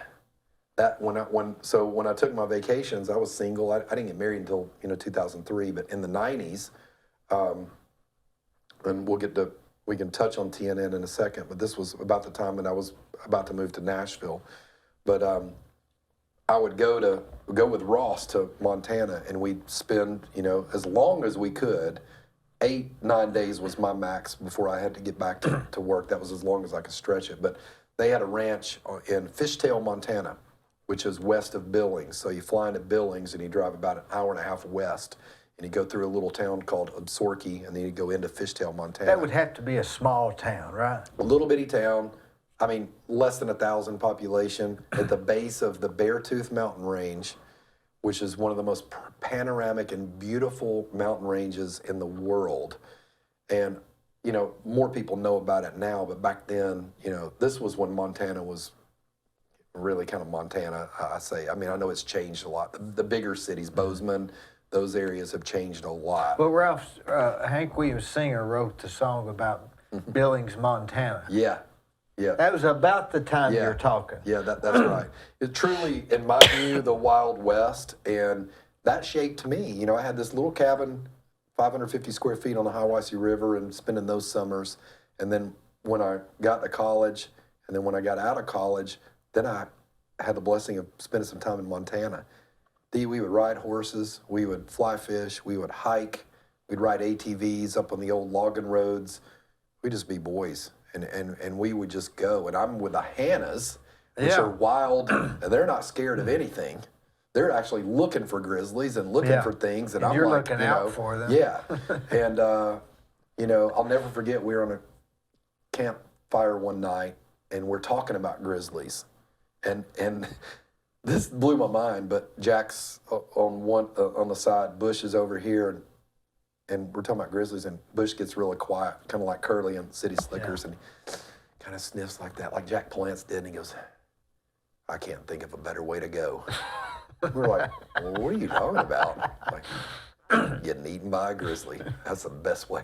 You know, he had a T-shirt he always wore back then. This is Bush, and it'd say, I love animals. And they say they're delicious, you know. And so it was fun. You know, we'd go hiking in these mountain ranges and go up to these. There were some lakes on the maps that were literally unnamed lakes, and we go hiking with a fly rod and go up to these lakes. He knew where they were. Bush did, and we'd catch there was one lake that had golden trout, and we'd throw a little Joe's hopper dry fly.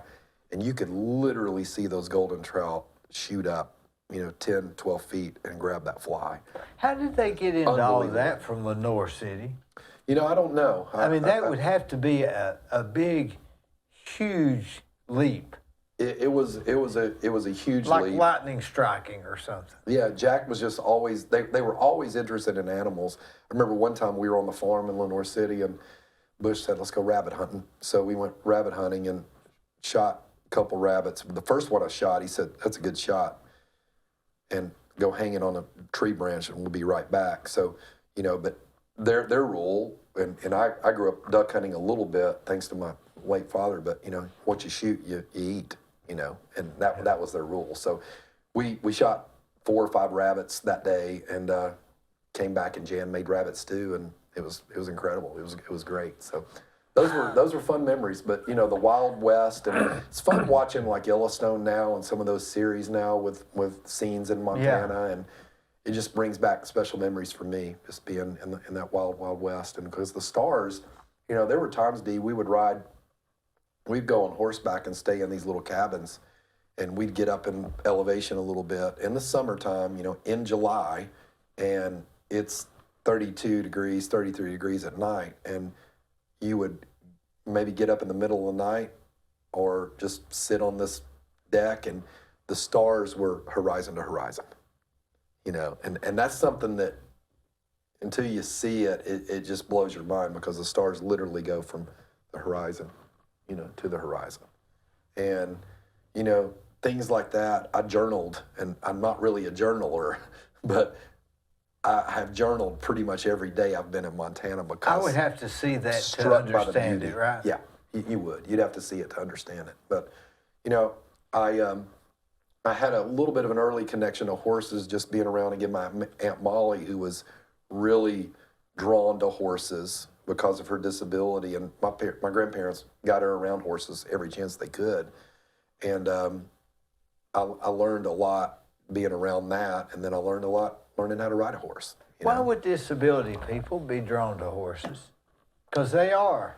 I 100% in my heart believe that horses are therapeutic for a variety of reasons. When I moved to Nashville and did the show for TNN, coming out of my radio career, and again, real quick on that, I got restless. I was in the newsroom doing news and sports, and still doing some radio, and I was working really hard, and I was kind of feeling like I was getting burnt out, and started getting a little bit restless, and so I made a tape, a highlight tape, and I just started sending those VHS tapes out.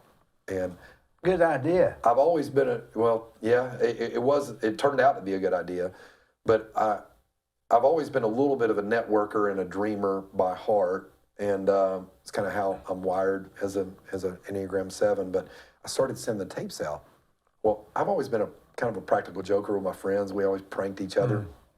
And I get this call. And when I'd sent this tape out, I got this call, and it was in Nashville. It was back before caller ID. It was back when you had your answer machine pressed. And this guy called and said, hey, this is Dave White with Jim Owens and Associates in Nashville, and got your tape, and liked it.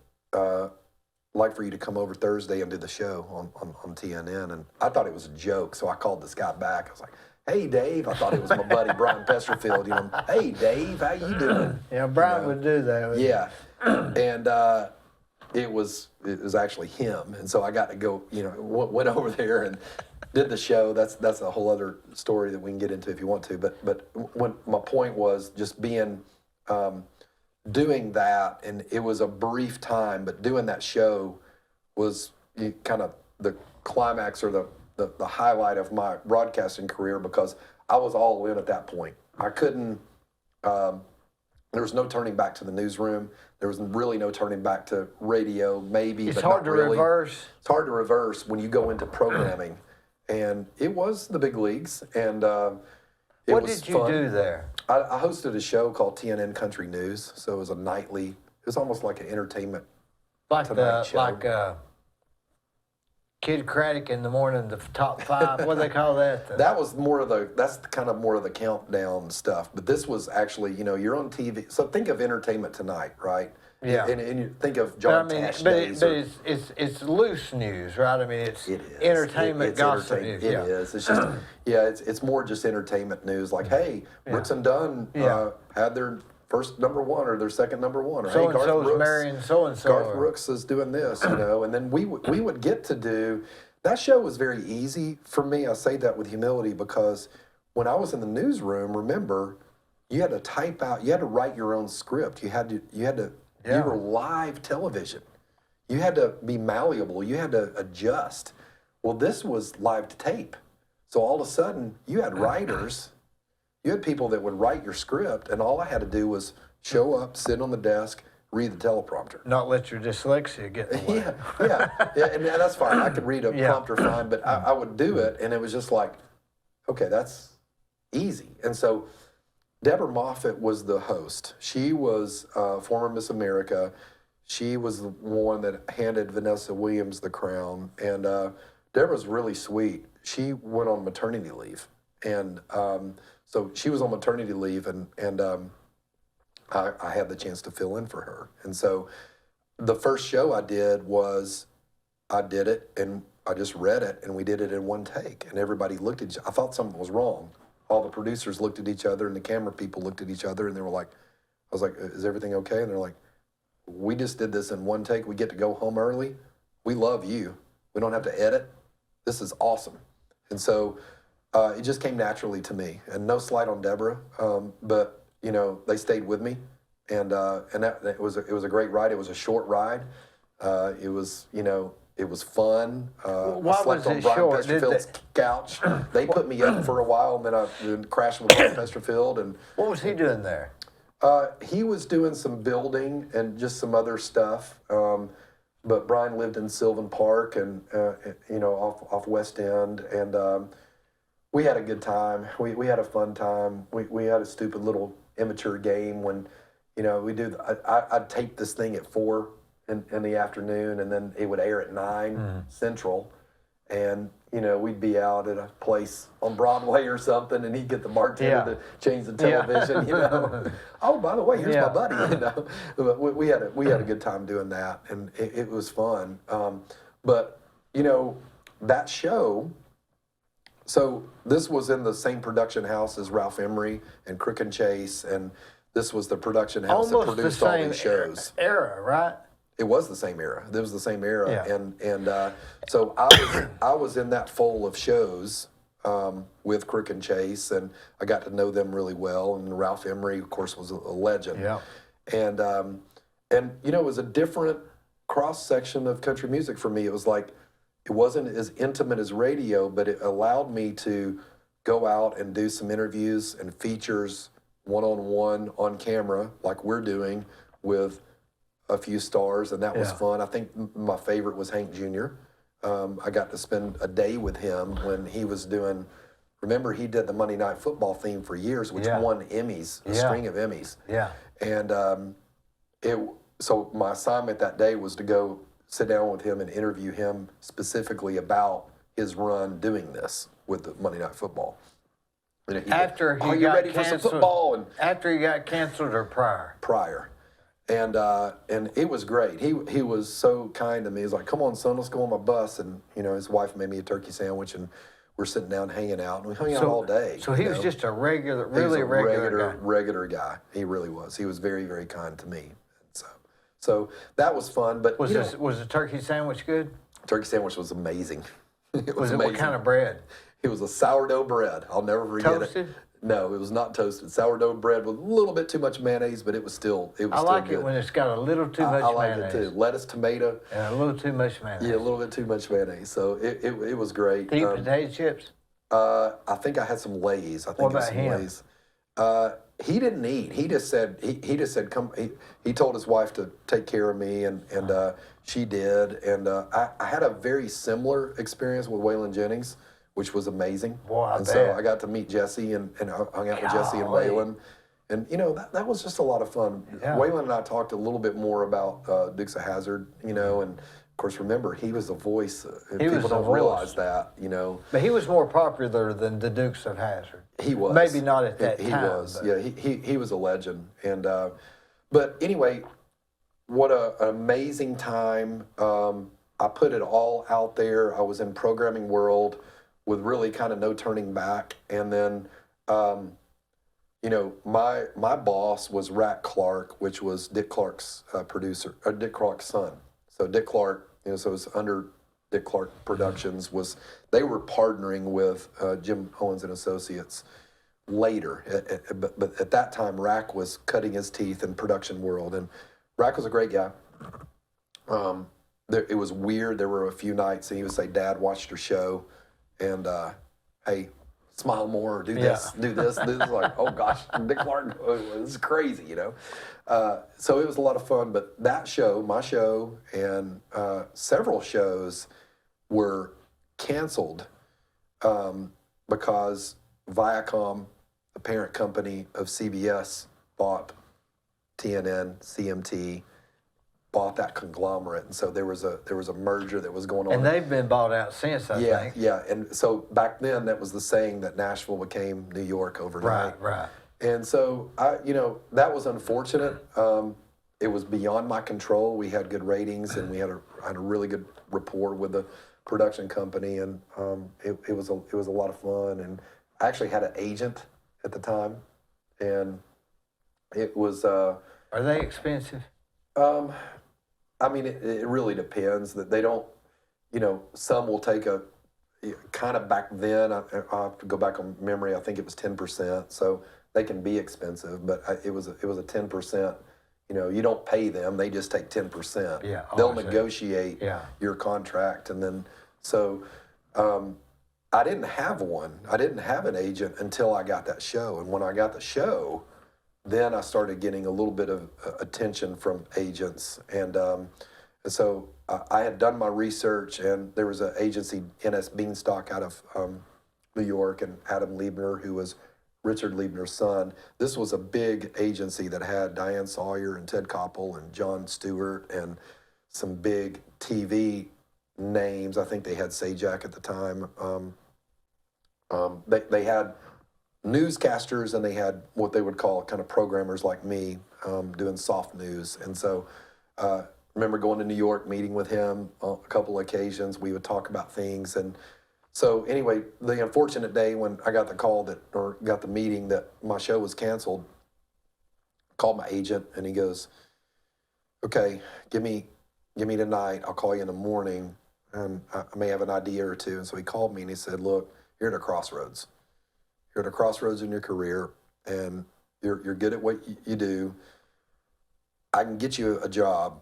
I got one for you that I think you'd be good at, but you have to give me an answer in 48 hours. And if you don't, I really can't do anything for you."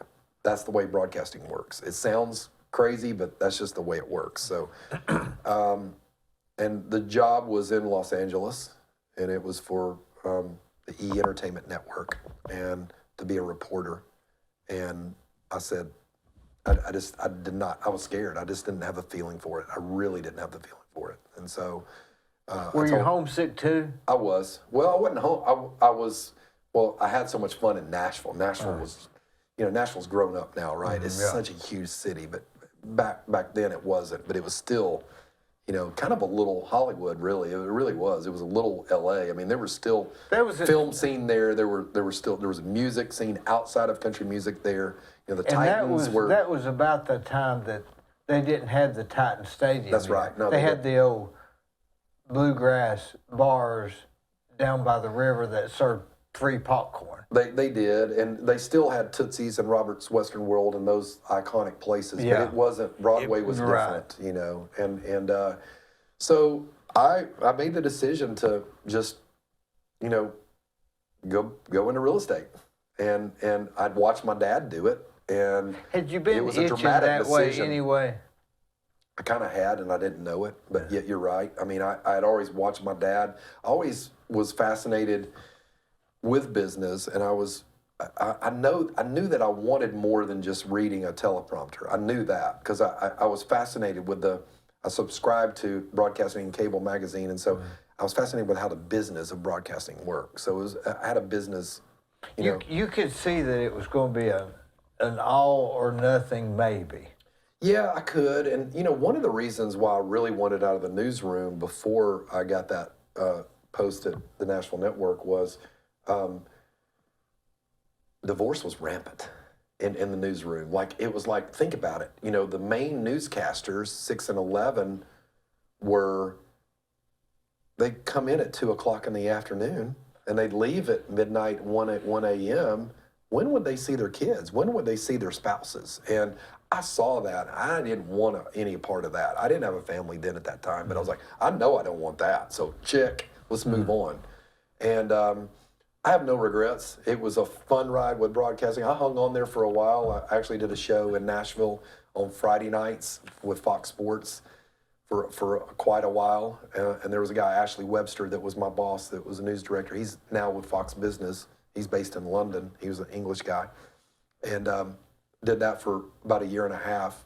Drove over there. That was just a long, you know. It's like one of those businesses you have to really stay there and keep building and not lose any ground. Yeah, you have ever. to. And have you to. might not even get there. You're but exactly right. At least you got you. Yeah, you're right. And then, you know, to play the news game, and again, wonderful people, wonderful broadcasters out there that are more amazing people than they are, and they're very talented. But, you know, if you're in the news game, you're moving market to market to market to get to, you know, I had dreams early on. You're trying to get to the White House. Yeah. Let's I had face dreams it. early on Yeah. of like, you know, hosting NBC Nightly News or ABC World News Tonight. Or Yeah, and I there's had those going to be. dreams. Yeah. They're going to get 2 out of 60,000. Yeah, exactly. If there's an opening. Exactly. I will say this, you know, being on television and being on radio, I still watch a game differently. I would say bet, that most yeah. people do. It's a different vantage point. I just pay real close attention to how they come out of the commercial breaks. What do they say? What do they say going into commercial breaks? That's always It's nothing like you think. It's not. It was a fantastic business. It was really good to me. Again, I have no regrets. I just have only, you know, amazing memories, and it was an incredible ride. Did you have a real estate license when you came back to Cleveland? I did not. I got it though when so 97 was my first year in real estate. And I immediately got my real estate affiliate license. Did you take the class? Trees. What's that guy's name? Ron Osmond Osmond. took Trees. Yeah. Now, that Ron, when you got, did you primarily try to get into what your dad was doing with the commercial market and the leasing and the triple net leasing, or did you try for a while selling the houses with wallpaper? Man, I didn't know what I was doing in real estate, and so I was just there to learn. And you know, I just wanted to learn how to do it. You know, Dad built some warehouses, and so you know, I wanted to learn how that worked. You know, how do you draw up one, and how do you? Was he encouraging at that time to you to do it? He was very encouraging. My brother was in the business already, and so they were building out Farmland Business Park there on Stewart Road together with Mrs. Stewart. And so I just kind of learned with that, and it was just a lot of fun. I will say, though, you know, when I moved, you know, you can imagine like moving from kind of the spotlight, right, of Nashville back here was a real transition for me. I had a hard time with it. Because it was such a dramatic change to my life, right? I was doing this career, I was on this path I made a decision. It just didn't work out. I was like, okay, I'm going to try something different. So I'm going to come back home, and it was stressful. It was stressful. I remember a few nights, the heart beating out of your chest. What's wrong with me? And I've got heart disease in my family, and Maybe it was just like I was like, what's going on? And I needed to calm down, but I had spent enough time in Montana, like we talked about, around horses, and I was talking to a friend. I said, man, I feel like I need to kind of be around a horse, as crazy as it sounds. And so there was because you sensed some of that in Montana. I had sensed of it because I had a plus moment, Molly. plus my Aunt Maybe Molly. that was more of it than And the other. I had a moment one time in Montana, and it's just one of those life moments, that always sticks with you. But we were working our way up on horseback through this ridge, and horses are amazing animals. They're like they're almost like bulldozers. They'll go across like fallen trees, and So we got up on this bald, and we were 10,000 feet above sea level, and get up on this bald in this grass. And a buddy of mine I was riding with, and we kind of looked at each other and kicked our horses, and we just went all the way across that field, and just full speed. What, on that 35 horse, miles an hour or 40? flying on that horse.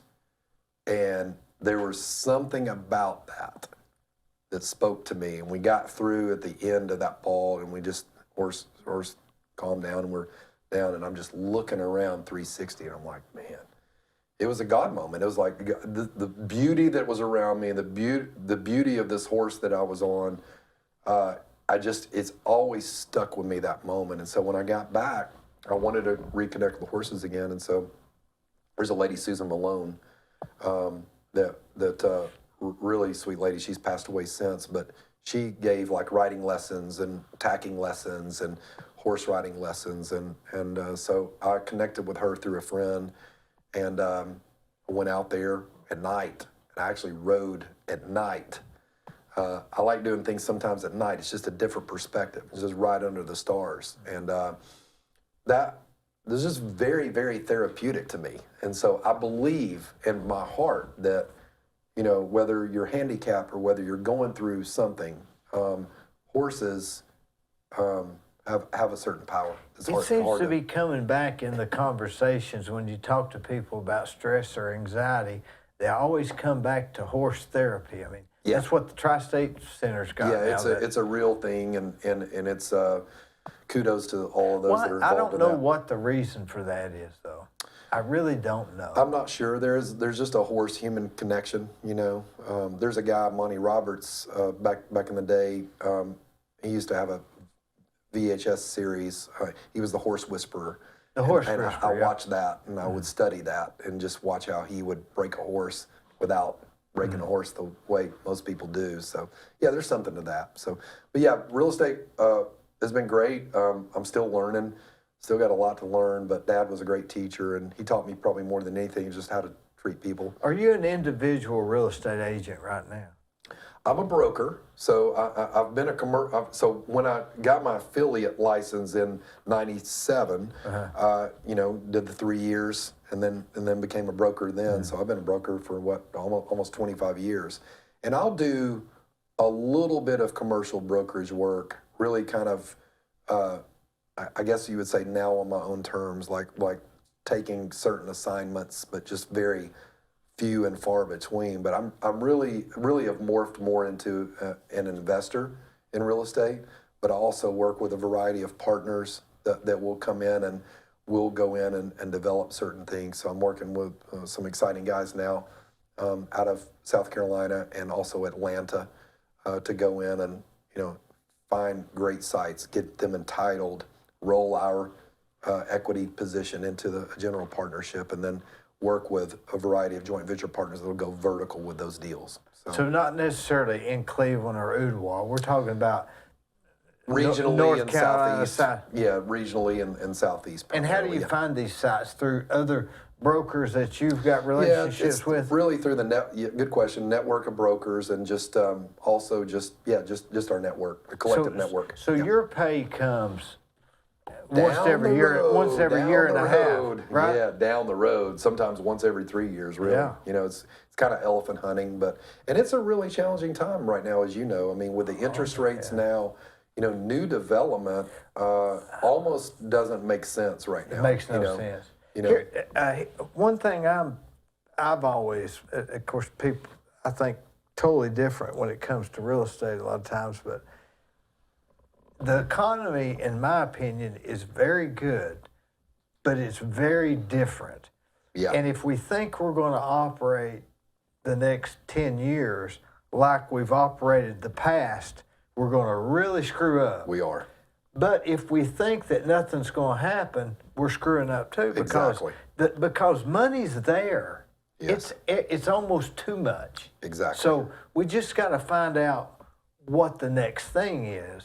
And I'm not so sure if it's plazas anymore that, Right. you know, I mean, you know, we're going to put a nail salon in there, you know. Yeah, I mean, I've seen your podcast with Bassam, and he's right about just Bassam. anticipating kind of trends. And you have all kinds of sectors, right? You have retail, you have office.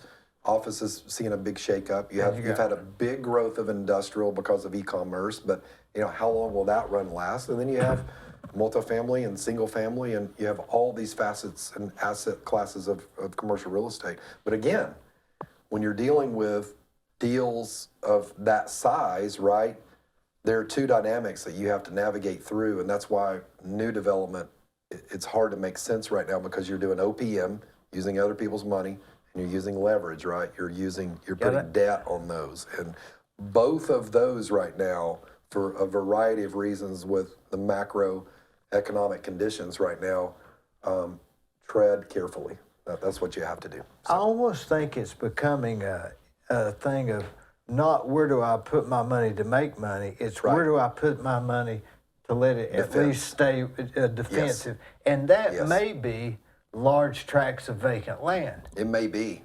Yeah, absolutely. But I don't think it's a plaza in East Ridge. I agree with you, Dee. I think that, you know, it's just there are too many changes going on with consumer changes. There are too many things going on in the office world right now with the remote work, and there's just a lot going on. We've all read the headlines about, like, you know, you take one market like San Francisco and you look at how some of those office buildings are vacant, and you know, just the loss of value has been, you know, north of 60 to, you know, even 80% in value decline. So, and you know, whether we like it or not, what they're usually doing there is coming here. exactly. I mean, like it or not, that's the way it is. It is the way it is. And this town has grown. You and I both have seen it really, really change, and some for good, some for not so good, right? I don't like it. I don't either. I'll be honest with you. I don't like it. Appreciate you saying that, and we're on the same page. Yeah. And I don't know how to stop it. But let me ask you this. You know, we talk about all these things and how we got here, how this happened, all this stuff, and we say, okay, now here's the future, and we can't say we're stopping. Right. We've got to assume we're going to live to be 110, Yeah. and we're going to need the money because we got somebody pregnant. Exactly. I mean, we have to convince ourselves that, or Right. we won't get up in the morning. Exactly. So we have to play that game. We do. So, what philosophy do we use? What do you use? I mean, I know, you know, you see on this YouTube, you know, they come across with these sayings, and this guy said this, and that's, and you think, well, maybe they said it, maybe they didn't. But what's your go-to?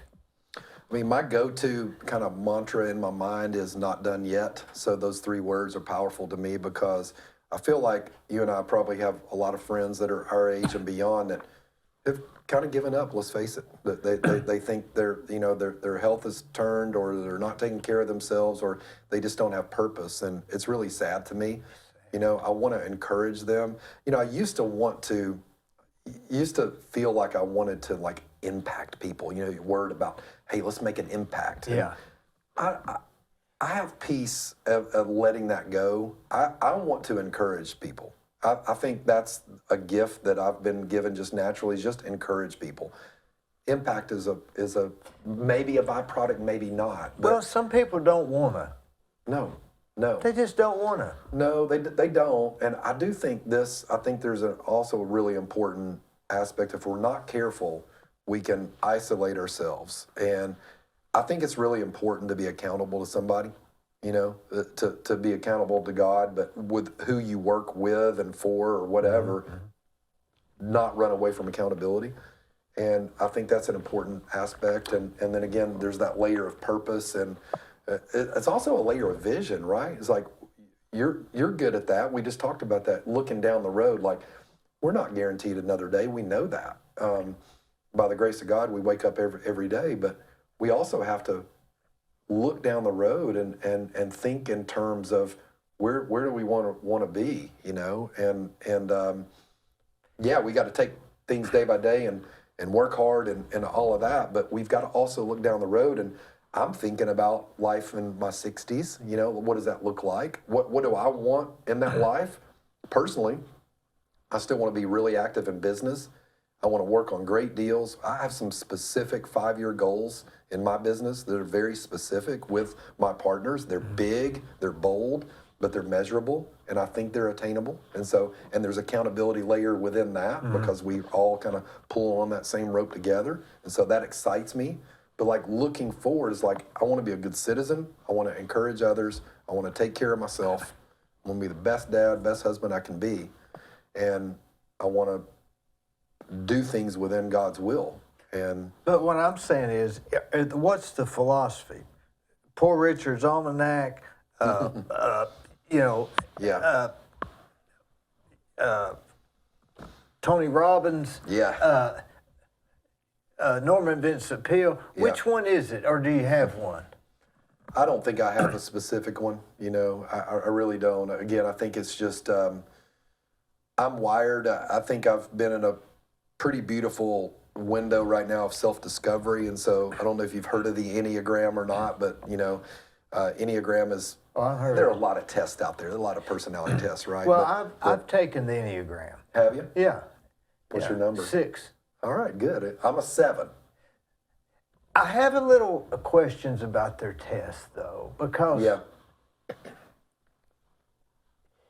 you know, and the 6. I look at the description of a 6, and I'm a 6. Yeah, I'm a 6. yeah. I could be another number, but Yeah. I am a 6. Yeah. But what's the 7? 7, I guess, can be labeled as the enthusiastic visionary. So 7 is. I'm the loyalist. Yeah, I can see A that. 6. Yeah. They say a 5, 6, and 7 can almost be an interchangeable thing. They call them the wings. The right? wings, Yeah, the yeah. wings. Yeah. But at any given time, I mean, I understand the principle of the Enneagram. I mean, it's been around longer than the Bible. Yeah. But a lot of times when they ask you those questions, would it depend on what happened to you that morning, how you answered that question? I think so. You know, I think the biggest thing that the Enneagram did for me, though, was really just give me freedom. It really helped me, because it helped me free me up of like, all right, well, this is how the good Lord wired me, and so let's just be that way. Let's celebrate that, and let's understand what I'm not good at. Let's understand what I'm good at, and let's focus on that. And that really powered me. So that sort of validated. It did. Validation's important, isn't it? Validation's important. It's so important. It really is. I can't explain to you the freedom that Enneagram 7 profile gave me. And we did it with a group of, we did it in our small group, and we really enjoyed it and learned a lot. And Are you a member of any of the chapters or whatever, the institutes? No. No. Chapters of what? Well, they have Enneagram. No, I'm not.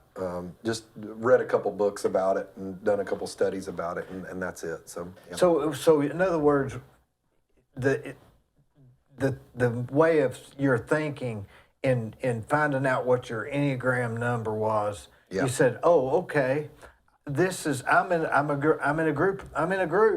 I'm going to try, but at least there's others out here that's a Exactly. 7-2. Exactly. Yeah, it's that. And then I think it's important going forward for me personally to try hard things and challenge myself, the courage to fail, have the courage to fail.